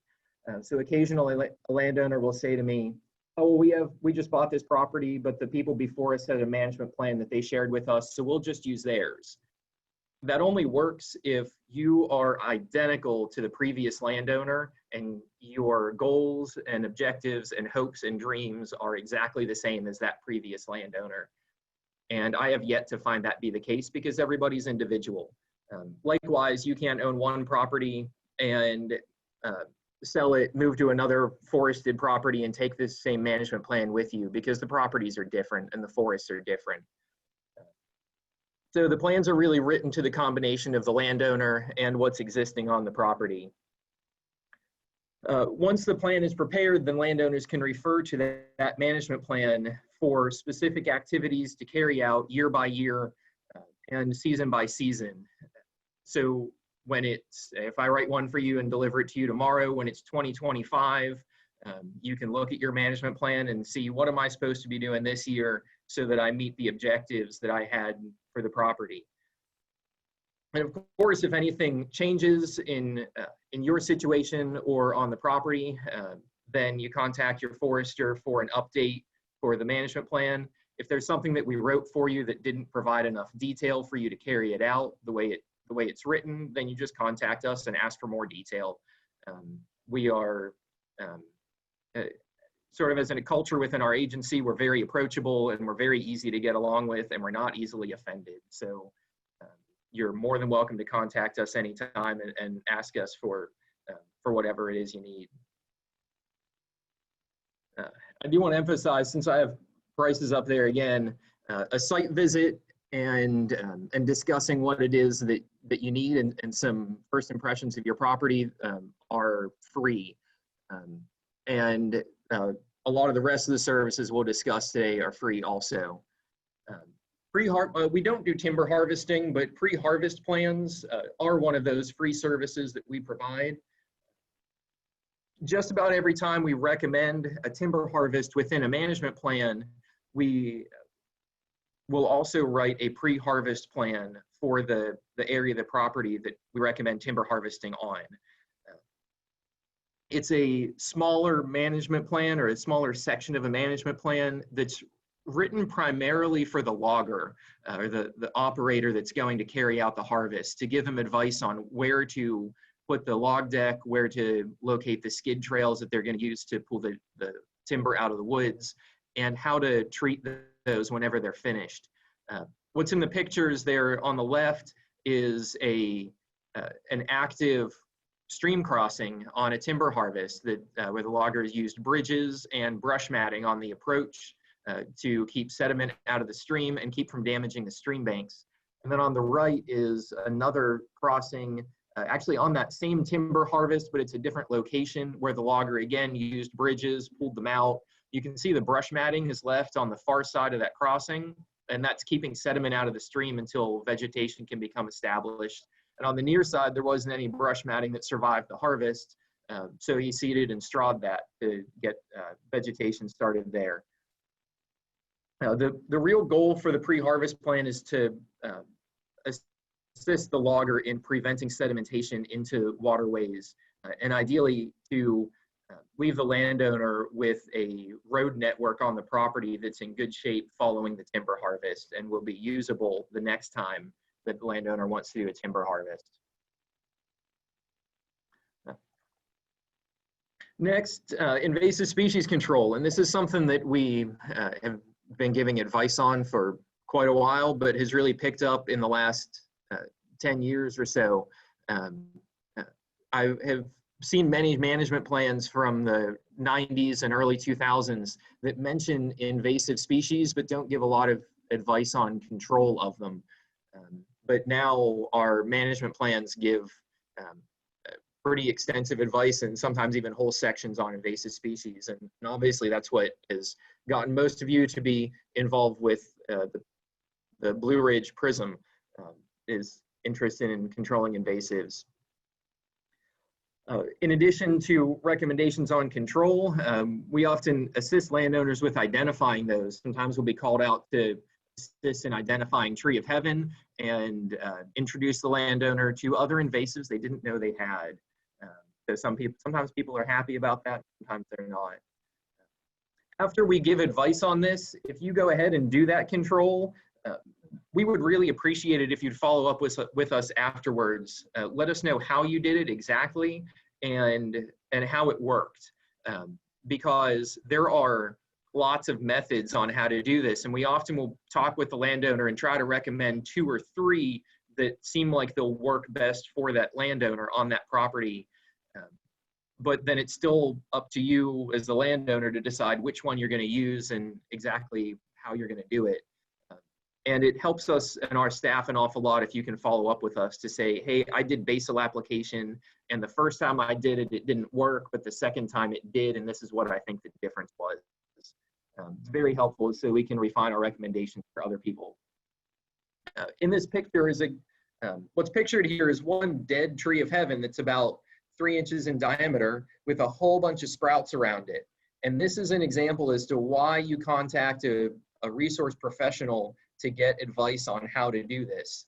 This landowner had learned about invasives, contacted a resource professional by email, but said he didn't need a site visit, was just sent a list of herbicides and some very general instructions on control. Got all excited, he went out, treated all of his tree of heaven with basal application in April. And those of you that have been doing tree of heaven control and woody plant control know that doing that in April is a recipe for disaster. This tree died really quickly. He thought he was doing great. And then this picture was taken in July. What happened was the tree was top killed really fast, but then it promptly resprouted, and he ended up with 20 or 30 times as many stems of tree of heaven as he had previously. And he didn't call me and to have me out to look at this until July to ask what happened. So this is why you contact your resource professionals for advice on these things before you get started on it. One of the services that we provide and we do for landowners is prescribed burning. And this is a very frequently requested service. Again, this is picked up an awful lot 8 years ago, about 10 years ago. There are a lot of misconceptions about fire though, and there's not enough time to discuss all those today. But let me just suffice to say, it's not appropriate in every setting, and it will not take care of all of your forest management and field management woes. But if you're interested in prescribed burning or you're curious about it for your property, please do call us. We'd be happy to come out and take a look at your site and see if it's something that can help you in your situation. Most of our understory and field burning takes place over the winter and early spring. So please contact us in the fall to start planning for that, because our staff often gets a pretty long list of burns to do, and kind of mid-course in that, in February, it's tough to work in another one. So just contact us early for it. We do charge for this service. It takes a good bit of time and planning and staff to put it on. So we do charge for it, and that's based on how large the property is. But do contact us about it, and we can discuss that with you too. If we're not available to do it for you for some reason, then there are contractors in the state that can do this as well. A lot of our staff all of our staff are wildland firefighters, and we're pretty well versed in prescribed burning too. And it's something that much of our staff enjoys doing. So we do get out and do as much of this as we can. Riparian buffers are another avenue or activity we get involved with. We work very closely on these with the Natural Resource Conservation Service, the Soil and Water Districts, and the Farm Service Agency, several nonprofit groups to assist landowners in establishing forested or shrubbed riparian buffers. Cost share assistance for these normally comes through the other organizations, not the Department of Forestry. But the Department of Forestry participates by providing tree planting recommendations that are site specific and maintenance recommendations. And then as much as we can, we follow up with landowners. The picture here is a 15-year-old site or 15-year-old tree planting. And that tree in the front is a pin oak that you can see the tube on that. That tree grew out of it. The tube broke just like it was supposed to. And this site was very successfully reforested. This is what we want our riparian buffers to be looking like 10 to 15 years after the tree planting. And with good plantings, we can get there.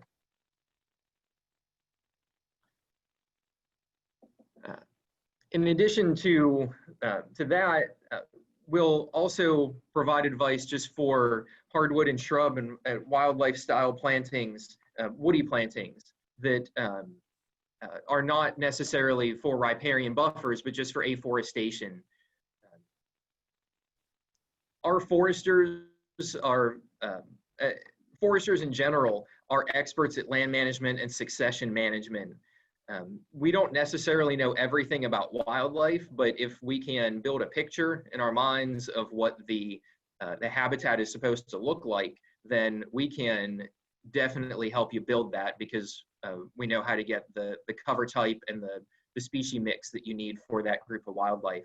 So we work closely with game biologists to do that. So even if on your forest land, your goals are primarily wildlife related, I'd still encourage you to contact us to help you arrive at that. Because the way you get wildlife is to get their habitat, and the way you get habitat is you manipulate what's there. And that's what we can advise you on. The last service I'll mention here is pine reforestation cost share.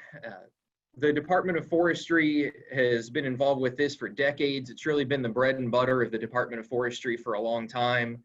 And we do still do this. We do provide cost share directly for planting, site preparation, and then release of these pine stands if that's needed. But this is recommended based on the property and the landowner's goals. So some people don't contact us, I hear, because they say, they're just going to recommend clear cut it and plant it with pine. And 40 years ago, we might have done that, but landowners, markets, and the landscape was a little bit different then. We don't do that anymore. But there are still times when it's appropriate. On some very, very invaded, or some sites that are very, very taken over by invasives, sometimes reforestation with loblolly or shortleaf pine is a great way to help control the invasives because of how you can use herbicides on the site after that. So it is something that is still an option in our areas, in the central northern areas of the state. And we'll recommend it when it's appropriate. So just as a summary, these are the services that are provided by the Department of Forestry. But most importantly, there are the two at the bottom. I think that we're available for you statewide, and we will work to provide you with practical education and advice on your property.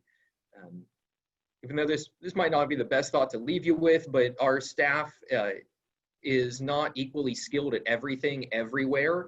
You can imagine a statewide organization, there's some variability. Some of our staff is new and young, and so please be patient with them if that's who you're working with, as they learn from their colleagues to help you manage your property. We work very hard on training our staff, but in forestry at least, and I assume it's like this in every other profession, there's an awful lot that you learn in the field after you're out of school. So please bear with us as we work through that. So that's all I have for you today. Hopefully you're not sitting in your chair like that toad in the crook of the tree, but I hope that this was somewhat enlightening to you. You can get a hold of me there.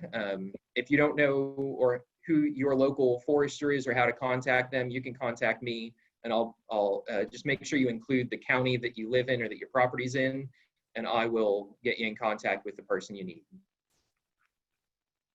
All right, thank you so much, Joe. We do have a couple of questions for you. Judy would like to know if you take climate change and likely future conditions into account in the forest management plans. Yeah, not as a matter of policy. So that's something that you'd have to discuss with our staff if that's something that you think that you really need to be working with on your property. Some staff definitely does, and others don't as much. Okay. That's probably about the best answer I can give you. So when you contact your forester, Judy, make sure that's something you should talk to them about, and we can work with you on that. Okay, great, thank you. Another question is about your seedling sale that typically happens in October. Is that still happening this year with COVID? That's a good question. I haven't heard anything about that either way, so I would assume so. That's about the best I can give you. I guess keep posted and check our website and contact your local forester in September, October for an update. Okay, that sounds great. Thank you so much for your time, Joe. You're welcome. So our next presentation is from Corey Kirkland with Natural Resources Conservation Service.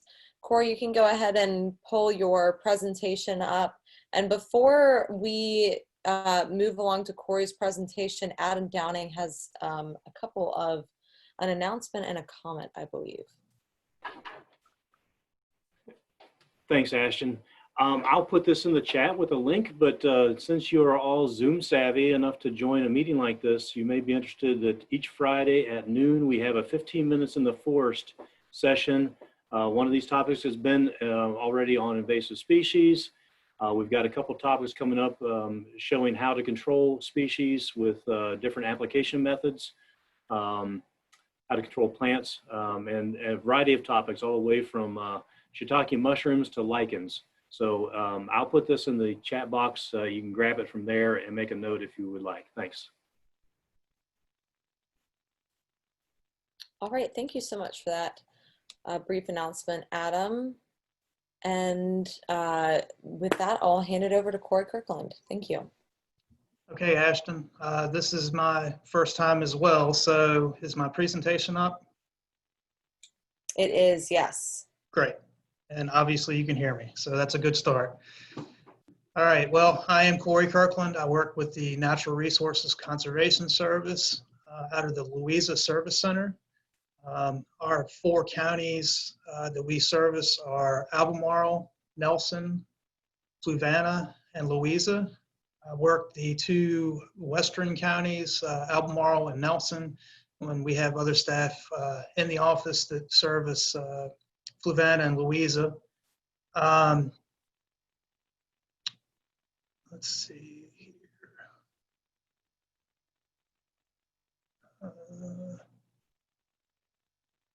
Sorry, I'm trying to flip my slides here.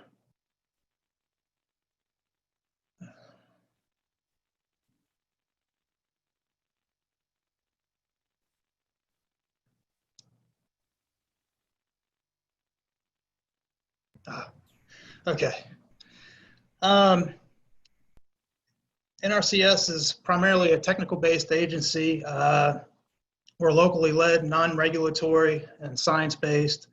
We work with private landowners, mostly in an agricultural setting, but we certainly do meet with rural landowners and have met with people in urban settings, again, dealing with natural resources related issues. Basically, we're trying to identify natural resources and problems and possible alternatives and opportunities. We determine the landowner's objectives, again, analyze the resource concerns, and formulate alternatives, ideally to create conservation plans, an actual plan of action. The development of that plan is voluntary to those landowners. Most people actually request our services, which is great. But ultimately, each landowner is going to decide what works best for their operation. We basically just provide the advice and guidance to those participants based on their goals. By creating a conservation plan, it comes at no cost, and all that information is confidential between us and the landowners, unless they chose to share that information with others. In addition to the conservation plan development, we do offer financial assistance through a variety of cost share programs, and there may be some opportunities to implement those conservation plans if there's a program opportunity. So typically what a plan contains is an aerial photo that we base our planning decisions on. Typically we'll provide a soil map and descriptions of those soils within your property. We are going to inventory the natural resources, and then based on that inventory, try to make some conscious decisions on forage and crop production potential, livestock carrying capacity, pest issues that may be related to that production. All of our programs do have a water quality consideration component to them. And we do also work with wildlife habitat development and afforestation and reforestation some as well. We're going to document a list of the treatment decisions, the location and schedule for those conservation practices that we recommend, and there will be a plan of operation and maintenance of those practices and systems as you install and implement those practices. So we deal with a lot of variety of conservation practices, each of which we have conservation practice standards and operation and maintenance plans for. Some examples are tree planting, buffers, grazing systems, fencing systems, and again, habitat creation and management. Components of any of those larger systems may include herbaceous weed control and brush management, which is kind of where some of our invasive work comes into play. Many of the land uses, properties, people that we work with will have some element of invasive pressure. There's not very many places that are going to be pristine with native habitats and So invasive species is a large component of what we put into our conservation plans and systems. So the next several slides are just going to be visual examples of some of the types of work that we have done. This one here is a recently cleared up old abandoned agricultural field that had basically been allowed to just kind of grow up in whatever Mother Nature provided, which is not necessarily bad, but this particular landowner wanted to basically rehab this piece of property. He was primarily interested in ground nesting birds, the creation of wildlife habitat. So we worked with this particular landowner to establish a native warm season grass planting. So this is before the planting. This was obviously right after clearing. This is year one after planting. You can kind of see the rows from the seed drill that had gone through there. And then here's the second year. We've got multiple species of warm season grasses. Rarely do we do any kind of monoculture plantings. We always look to increase and improve on diversity as much as we can within these plantings for several reasons. It's typically the more diverse, the better the habitat, but we don't want to put all of our resources in one place and run the possibility of having a complete failure. So that's the long and short of that. Here's an example of a pollinator habitat that we worked with. So this was a older hayfield that hadn't been highly managed. We did a couple of herbicide applications. You can see the drill lines there from the no-till drill. And this was year two after that planting. The first year, it's going to be pretty slow coming. You're not going to see a whole lot of regrowth or a whole lot from that seed initially, but year two is typically pretty showy, for lack of better words.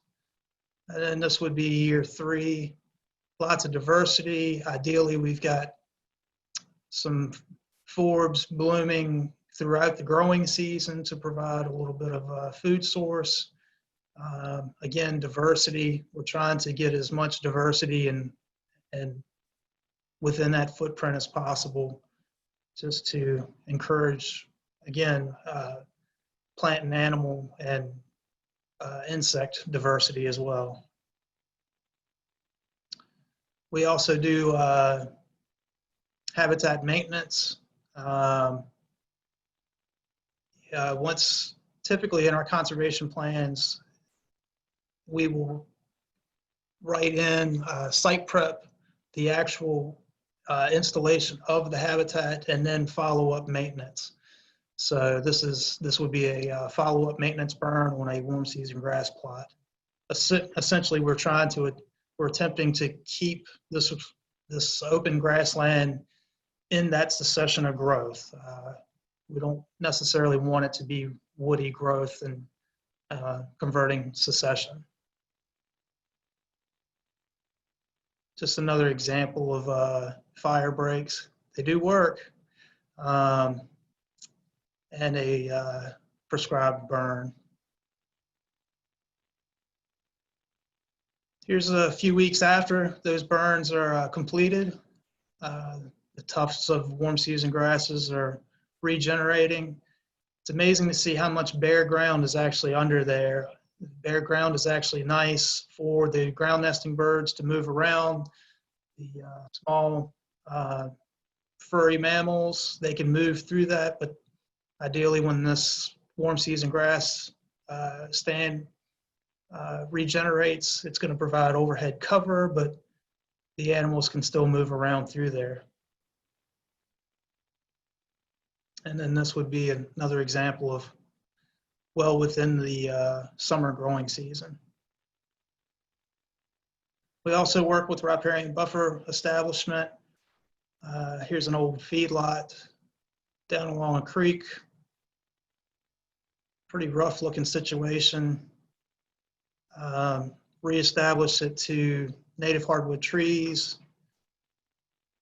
And this next slide is not this particular site, but this is what those trees can be within 15 years.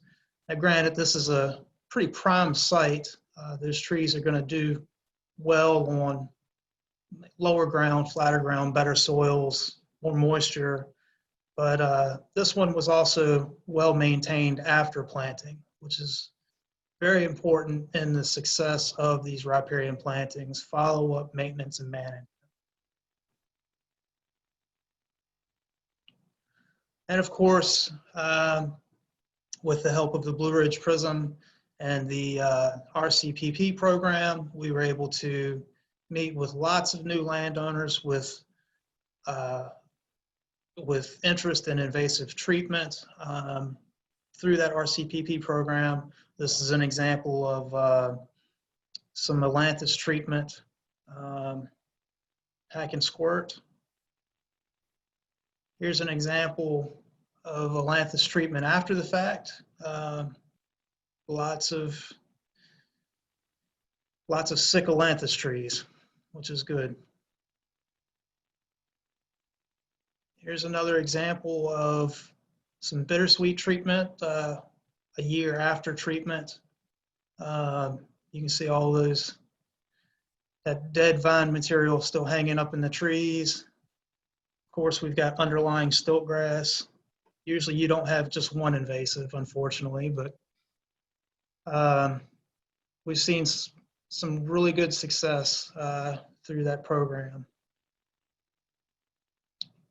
Here's a site that was covered over with lots of kudzu, growing up in the hardwood trees, tearing down trees, blanket of kudzu. And this was at 2 years after treatment, the initial treatment. So pretty dramatic difference. Again, this is not easy work, but it's certainly impressive afterwards. So again, we do offer free technical assistance and the possibility of some financial assistance through many of the programs that are available to us. Here are the 5 basic steps to assistance, but I guess the most important one would be first to contact your local service center representative. If you Google Service Center Locator, USDA Service Center Locator, you can find your local staff and give us a call. We're happy to meet with folks and discuss their concerns and resource concerns. And I'm happy to take any questions. All right, great. Thank you so much, Corey. So we do have a couple questions for you. Peggy asks, is there a minimum acreage for your services? There really isn't a minimum anything for our services.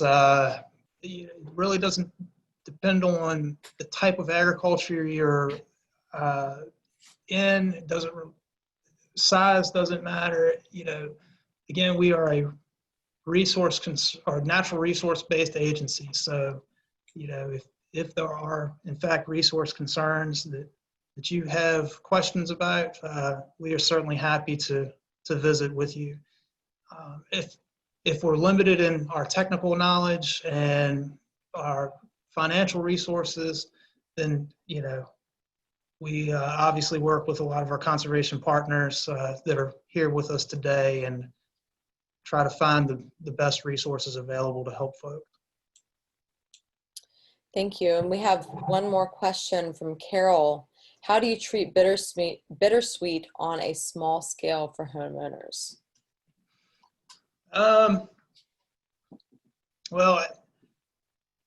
I guess it really doesn't matter the scale of the site. You know, getting the proper treatment is probably more important. And there are a variety of ways of doing that. We do fall back on herbicide a lot because it is pretty efficient and effective and economic. But on a small scale for a residential setting, it may be practical to use manual techniques and just repeated cutting and possible digging up or pulling and that type of thing. So herbicide's certainly not the only option, but most important, we want to be efficient and effective. And it looks like, Adam, do you have something to add to this? I know that Rod and Maggie also have extensive experience working with Oriental Bittersweet. And if you visit our website, www.blueridgeprism.org, you can find a fact sheet that is specifically on identifying and managing Oriental Bittersweet. And one of the charts that Adam mentioned in his presentation was the Blue Ridge PRISM and Department of Forestry herbicide chart. And it gives prescriptions on what rate herbicide to use for different invasive plants. And it's a great go-to resource. The other thing I might mention is for bittersweet, there are a couple of different techniques. The most common one is to cut it off near the ground and paint the cut face with herbicide, at least for the larger vines.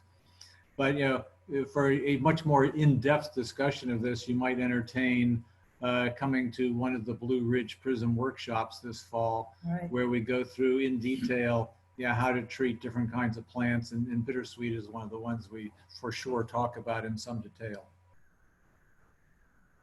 It's very useful to have this kind of information. Yeah, thank you so much, Rod and Maggie. And again, you can visit our website for information on our fall workshops that are coming up as well. So we have another question for you, Corey. After ridding property of an invasive like kudzu or ailanthus, do you typically replant?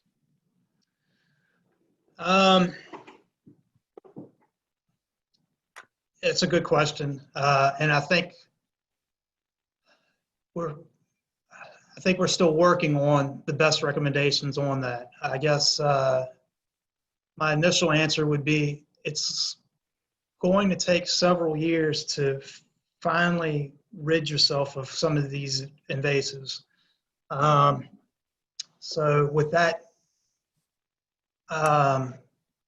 knowing that, it's hard to make any follow-up recommended plantings because you just don't know how much remains in the seed bed. So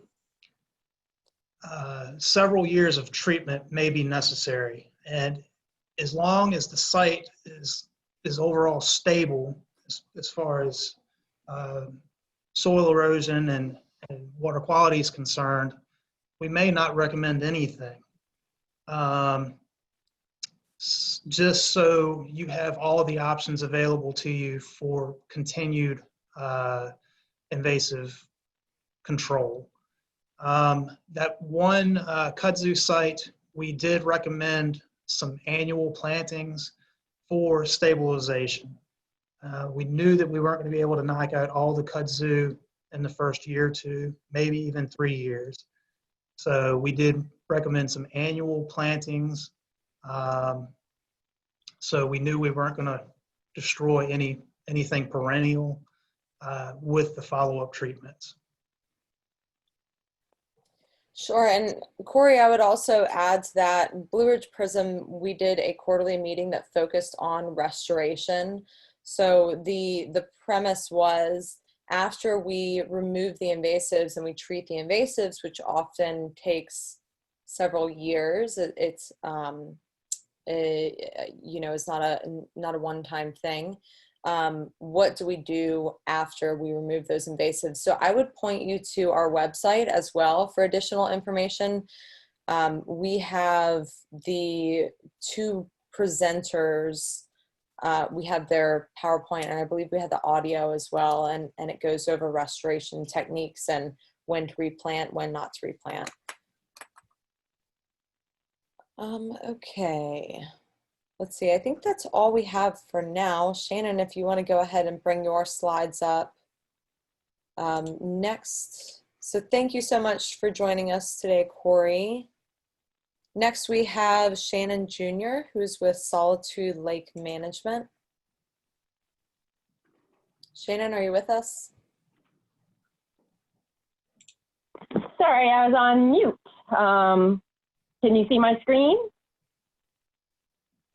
It looks like we still have the NRCS screen, but if you click on the bottom of your screen, if you click screen share, it should override his presentation and bring yours up. There we go. All right, it looks like it's coming through. Great.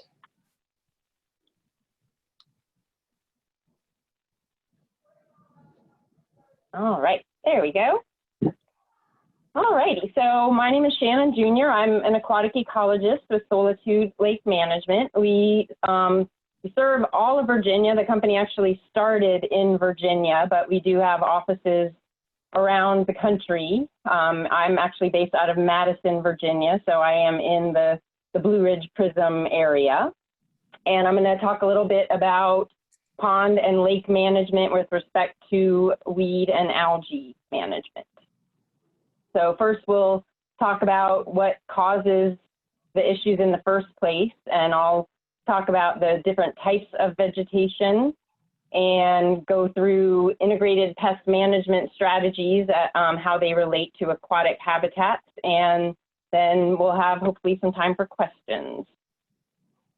First, I wanted to define what nuisance aquatic vegetation is, and it's basically any plant or algae species that's growing where you don't want it. So if it looks ugly, or if it's causing ecological problems, or if it's affecting the recreational use of a water body, that would be considered a nuisance species. So with that definition, sometimes even native species can be considered nuisance aquatic vegetation if they need to be managed. So what causes nuisance vegetation problems? In a nutshell, it's nutrients. So we put fertilizer on our lawns and gardens to help plants grow and to make them look pretty, but unfortunately when those same nutrients get into our water bodies, they cause a lot of problems. Nutrients come from everywhere, basically. Phosphorus is the primary concern in freshwater, and it comes obviously through runoff and precipitation and through discharge, but it also comes from within the water body itself. So if you have a lot of organic matter in your water body, it's almost like having a compost pile on the bottom of the pond where it just releases nutrients into the water. So the first thing that we generally recommend when we are approached with a weed or algae issue is going to be water quality testing, both baseline testing and then, if it's appropriate, ongoing monitoring as well. And we would want to know a lot about the water body in order to make the best recommendations. So we would want to know the nutrient levels. We'd want to measure water clarity. Temperature and dissolved oxygen are really important. The chemical parameters of the water body.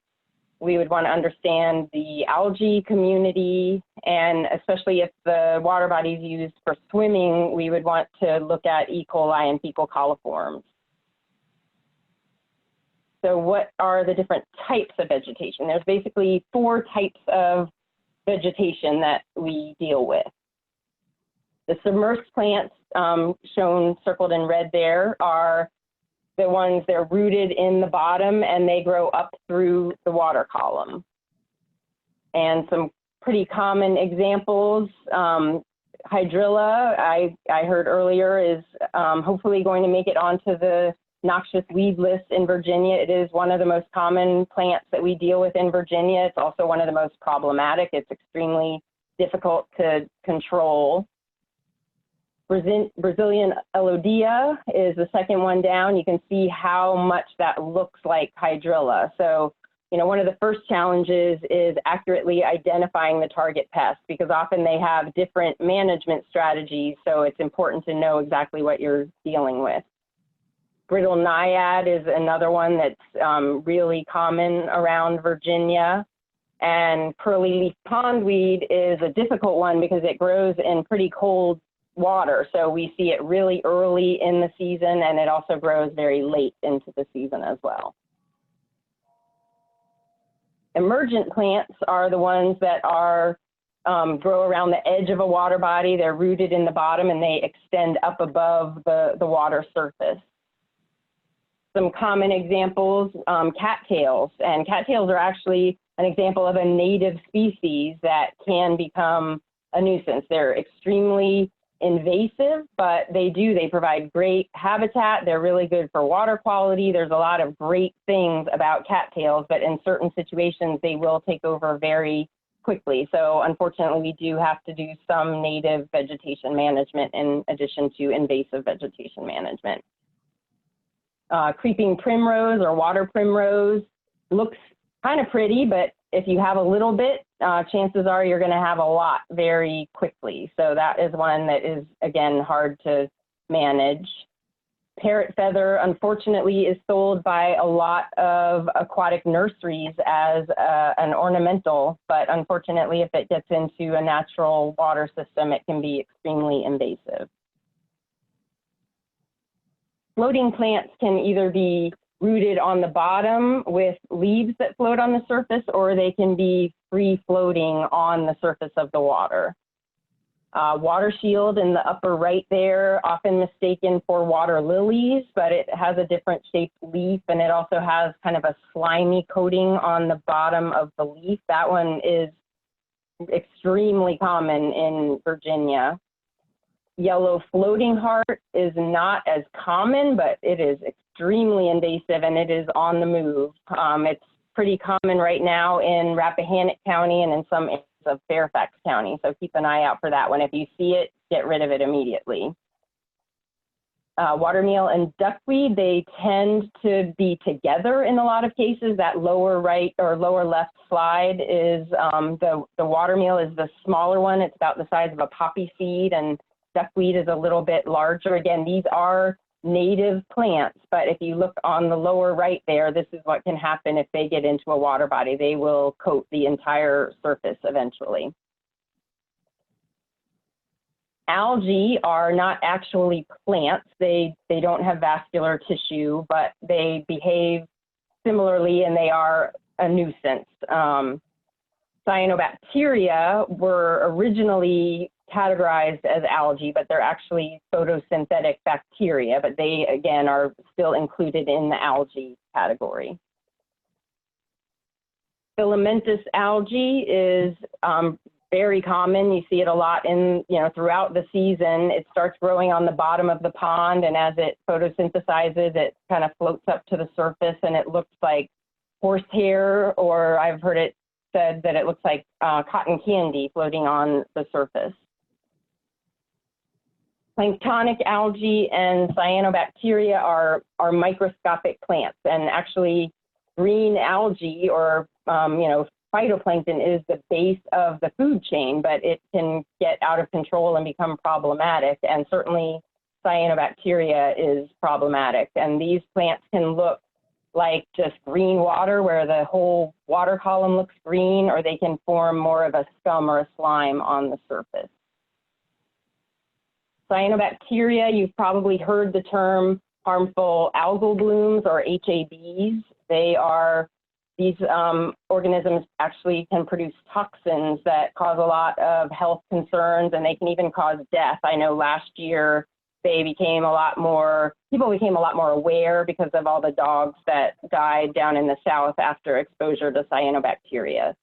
And they can also cause smell problems and taste problems in drinking water. So this is probably the biggest challenge in our industry right now, is dealing with harmful algae blooms.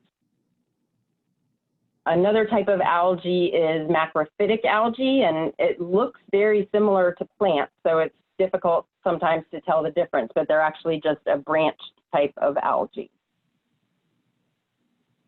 Now I'll talk about integrated pest management. So there's 6 tenets to IPM, and you'll see herbicides are at the bottom. So we try as much as we can to look at alternative strategies for invasive vegetation management, but in some cases we do have to rely on herbicides. I'm not going to really talk about no action. That's pretty obvious what that is, but prevention is getting in there early and just trying to keep invasive species from getting into our water bodies.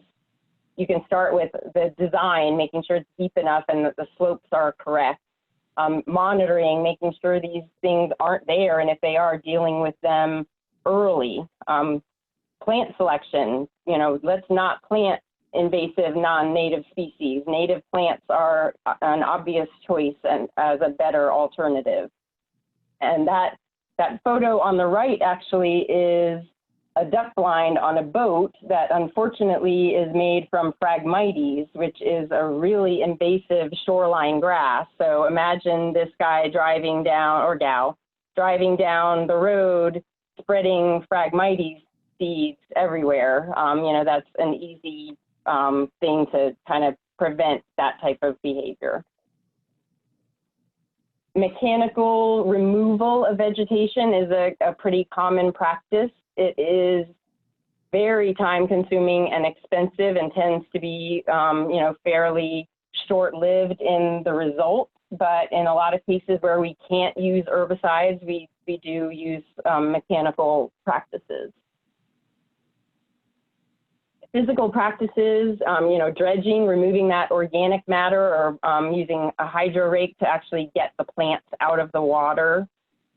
Shading or light attenuation, that's adding aquatic dyes to minimize photosynthesis, which can prevent nuisance plant growth. And aeration is probably the #1 recommendation we make to almost all of our clients, just getting dissolved oxygen throughout the water column, preventing stratification, and making sure that you have a healthy aquatic ecosystem. And having dissolved oxygen down by the sediment actually prevents the release of some of those nutrients into the water body.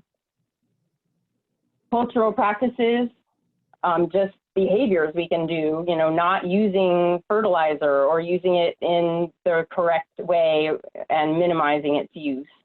And, you know, erosion and sediment control, just making sure that everything is well stabilized and that sediment isn't getting into our waterways. Biological control is using organisms to help manage vegetation issues. So we use a lot of beneficial bacteria, and those bacteria actually, it's sort of like probiotics for the pond. It helps with the digestion of organic matter. Triploid grass carp are a non-native species from Asia that are bred to be triploid, so they can't reproduce, and there's actually some species of vegetation that they will eat. So they are, you know, commonly stocked in ponds for vegetation control, but, you know, we would need to get a permit for those from the Department of Game and Inland Fisheries. And native plant installation is, you know, again, one of our, you know, bigger recommendations. They not only do they look great, but they're good for habitat. They stabilize the shoreline, and they can also help with nutrient reduction.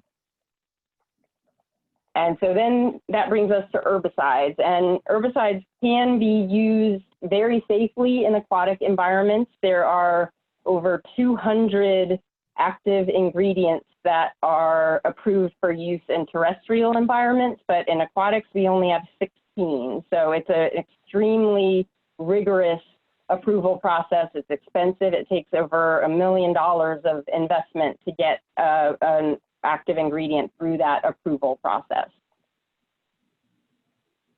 There's a lot that needs to be considered, though. It's a lot more complicated to apply herbicides in an aquatic environment than it is in a terrestrial environment. We need to know a lot about the water body. We need to know the size and depth. Water volume is extremely important for making sure we have the right application rate. We would want to know how much flow there is. Certain herbicides that have long residence times it can be complicated to use if there's high flow. Temperature can really affect the efficacy of treatments. Water use is really important. If you're using a water body for irrigation, obviously if you're applying water that has an herbicide in it, that could be problematic, and we would need to know about that in order to select the proper product.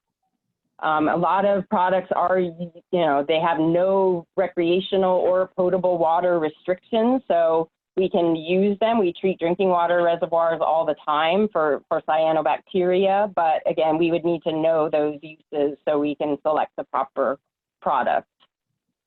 It's important, again, knowing the plant characteristics. Plant identification, extremely important.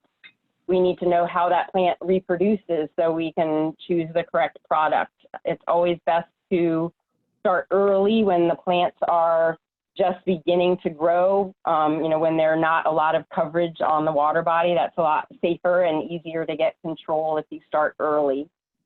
And again, water quality is extremely important. Dissolved oxygen, probably the most important parameter. It is really important for fish health, and it can be risky to treat water bodies that have low dissolved oxygen conditions. And so turbidity, alkalinity, and pH, those parameters really can affect the efficacy of herbicides. So it's very important to have all of this information, and we would ask a lot of questions and need to see a site and really understand what is going on in order to be able to design the right treatment program.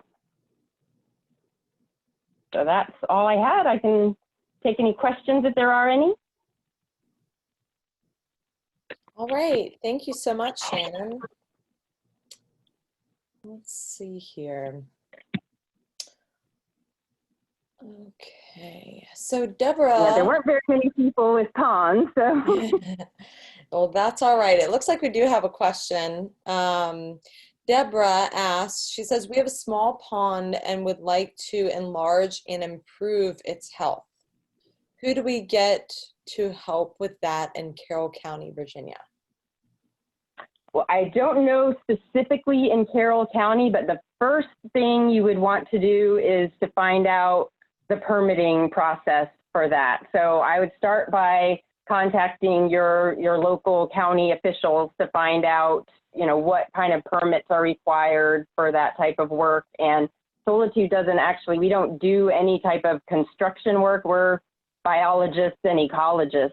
So I don't, get involved in that very much, but certainly a lot of the one thing I would say is make sure that you work with a legitimate, reputable, experienced contractor, because a lot of folks out there, that have a backhoe or whatever, have that equipment, it's a lot more complicated dealing with a pond than it is to just move earth around. So I would say just make sure that whoever you are dealing with is experienced specifically with ponds.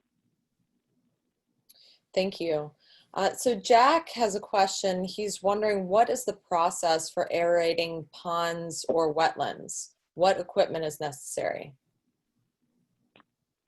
So I guess that, again, more information would be needed. I think diffused air is generally the most common aeration practice. It's a system that has a cabinet that has a compressor inside the cabinet that sits on the shore, and there's air lines that go out to the bottom of the pond with diffusers at the end of each air line. And the air, essentially, as the bubbles rise to the surface, they bring the poorly oxygenated water up to the surface where it can interact with atmospheric oxygen, and it just circulates the water and keeps water throughout the water column.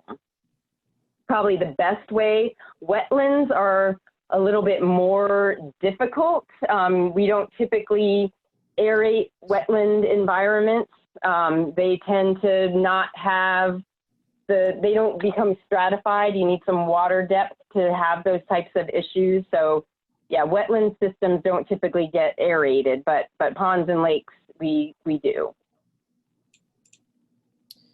Thank you. We've got a couple of other questions, and before I get to those, for the attendees that are still on the call, I just launched an exit poll, and since we're kind of getting towards the end of our program, if you could fill out the exit poll while you're still here, we'd really appreciate it. It helps us improve our programs in the future. So a couple of questions that we have now. One's from Tom. He says, we have nine ponds on our camp property with various ecologies and plant types. Oh, well, he would like to connect with you. He'd like to show you or your water monitoring records and discuss. So Tom, we'll send out a follow-up email after this presentation, and it'll have Shannon's contact information. You can also see it on the slide that she has there on the screen. So another question from Amy. When do you hydro rake versus dredge? Have you heard of sediment through suction pumps? So hydro raking versus dredging. A hydro rake is a barge that has an excavator on it. So it actually floats in the pond and it has an excavation arm, and it's basically designed for removing organic matter like leaves and that type of material, or plants like cattails or phragmites and that type of thing, and the associated root matter. What is not good to do with a hydro rake is actual dredging. So if you have, muck or sand that has accumulated in the pond, that would be where dredging would come in. And hydraulic dredging, which is the suction dredging, is, we do actually work a lot with hydraulic dredging companies. That's a very unique and it's less invasive than the typical drain and excavate procedure. So you basically suck the sediment up through a pump and it gets pumped into dewatering bags, and the water sort of drains back into the pond and the sediment remains in the bags, and then you let them dry out for a while and then you can spread the material out. So yeah, that is a good practice. And, the most important thing for any dredging project is, people will often ask, well, how much is it going to cost to dredge my pond? And there's so many variables, but the most important thing is knowing how much material needs to come out. That's the first thing we would need to know. And we would need to do what's called a bathymetric study, which is actually a measurement of the sediment in the pond, so we can calculate, do you have 10 cubic yards that needs to come out, or do you have 3,000? And that, helps us figure out what the best strategy would be. Great. So we have another question from Carol. How do we educate homeowner boards about water quality? Our board decided to cut down our stormwater pond buffer so it looks neater. Oh, yeah, that's a shame. It's outreach. I don't know if you have a newsletter. SOLitude, it's SOLitude, actually not SOLitude. SOLitude has a blog that people could subscribe to, or I'm assuming maybe you're a community manager, or maybe just a resident, but just educate yourself. And it is, beneficial buffers are great. What we see a lot, though, unfortunately, is what you described, where people like that pristine look, or they worry about snakes, so they cut it down, or they just let it grow out of control, and then it becomes, just a willow habitat, and it starts to affect the view shed. So it does need to be managed. But there are a lot of resources. I would start with, the SOLitude blog is a good starting point. Our website has some white papers that can be downloaded. So there are a lot of resources on our website. So, maybe start there.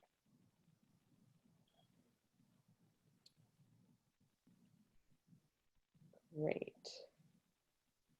Okay. All right. Any other questions for Shannon? All right, thank you so much for joining us, Shannon, and thank you to all of our other panelists.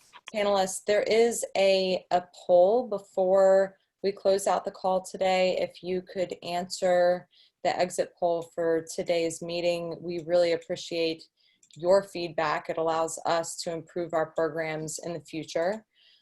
A couple other things before we log off is that there will be an email going out after today's webinar with a list of all of the people that spoke today and their contact information and a list of the services that they offer.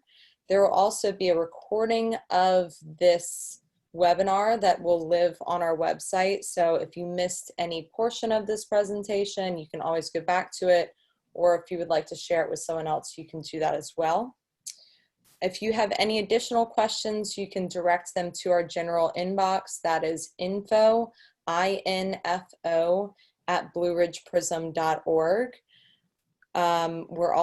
We'd love for you to find us on Facebook, and our website is a really great resource as well with fact sheets and just some great information on invasive plants. Thank you so much. I'm going to go ahead and close out the call. Thank you again to all of our panelists for joining us today. Let's see if I can, I'll take us out of, oh goodness, how do I take this out of this view so we can see everyone? Oh, here we go. All right, so I'll open it up to everyone. Thank you everyone so much for joining us, both attendees and panelists. I really enjoyed the discussion today. That was great. All right, thank you. Wonderful job, everybody. Yeah, thanks. I learned a lot today. Thanks, everybody. Hey, Shannon, I have a question for you. Sure. Which is, for the first time ever, I think I've got blue-green algae showing up in one of my ponds. Oh. What do I do about it? Well, I mean, it can be treated with an algicide for the quick and dirty solution, but that's a Band-Aid. Essentially, water quality improvement is the first thing. And, you know, again, water quality testing would probably be the first step, figure out what your nutrient levels are, both in the water column and in the sediment. And that gives a good idea. Also testing dissolved oxygen, testing a profile from the surface down to the bottom to see if you have oxygen down near the sediment. But, you know, ultimately the solutions could be a combination of aeration is a great place to start. That's probably the first thing we recommend. There's beneficial bacteria. I don't know how large is your pond? Oh, this is like half an acre. It's in a totally forested setting. There's no man-made runoff going into it. I'm wondering also whether the extremely warm temperatures may have contributed to this. And then the other question is whether does sonar help with this? So when you say sonar, do you mean the herbicide sonar? Yes. Okay, yeah, no, sonar is not, unfortunately, an algicide. It's not labeled for algae control. You would be looking at, the most commonly used algicides are copper-based or peroxide-based are the kind of the two main groups. The copper algicides are a lot less expensive than the peroxide-based products. So aeration could be a challenge for you, especially, you know, if you don't have power near there, and if it's forested, you're not getting solar. So that could be problematic, and you may be looking at nutrient mitigation, which is basically adding products that bind, you know, my guess is if it's in a forested situation, you've had decades of leaf litter falling into that pond, and you just have this giant organic sink at the bottom, and that's a constant nutrient source into the water body. So, neutralizing the phosphorus can go a long way. But I would say don't swim in it. Don't let your dog swim in it. It can be, you know, potentially toxic. So it is something to be concerned about. And you can actually, you know, we could test the algae and find out what species is causing the problem and confirm that, you know, whether it is in fact, cyanobacteria. Interesting. And once you have it, does that mean you're likely to have it every year thereafter?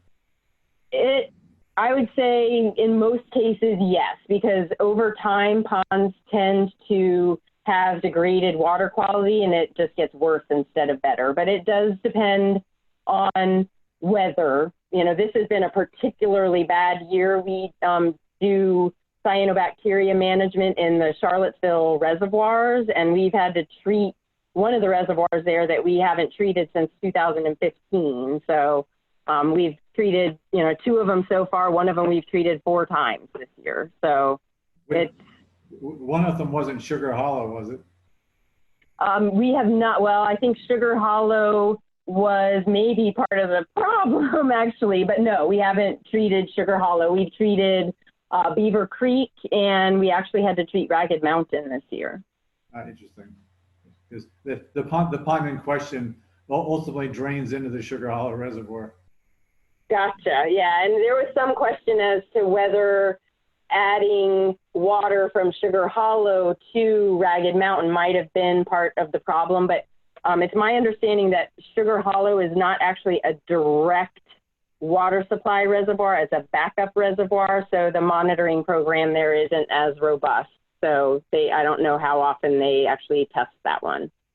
Interesting. Oh, well, Rod, it all comes back to you. Yeah. Chad, and this is Jim Hurley, also with the PRISM. Rod and I both sit on the Noxious Weed Advisory Committee, and this last round of plants that have been considered for nominations include Trapanatans or water chestnut. That's good. And what I wanted to know, and that passed through the committee unanimously and with no resistance from any of the committee members.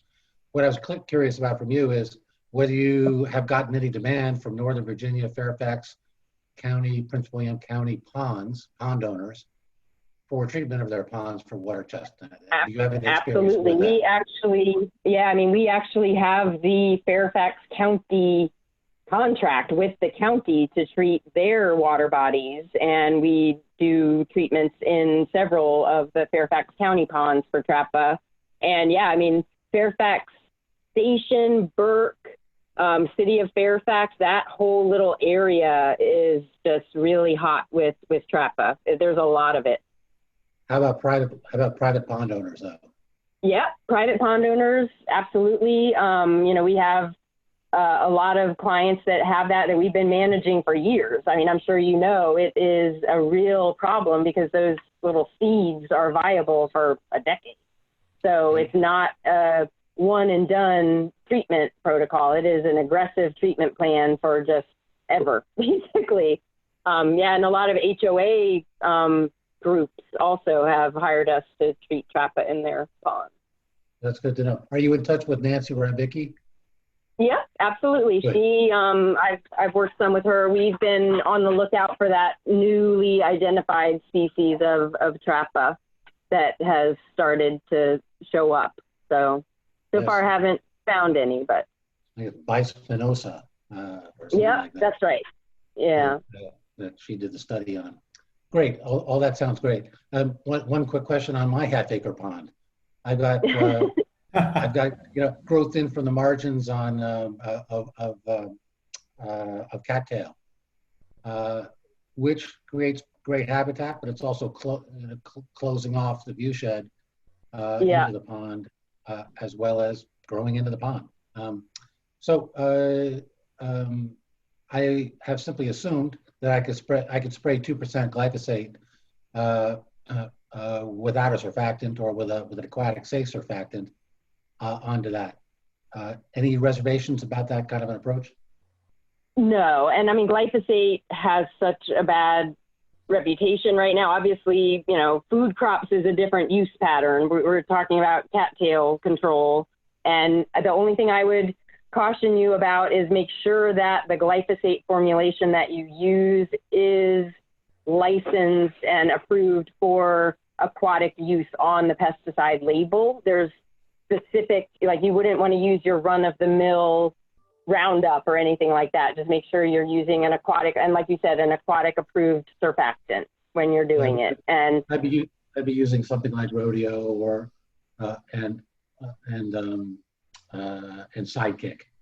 Yep, exactly. That's exactly what we typically use. And if people do have reservations about glyphosate, ClearTast is another, that's Amazamox. It's a little bit, less controversial than glyphosate and is kind of the industry standard for cattail management, but it's a lot more expensive. So if you have no hesitation about glyphosate, that it works great. And that's what we use probably 75% of the time. I do not.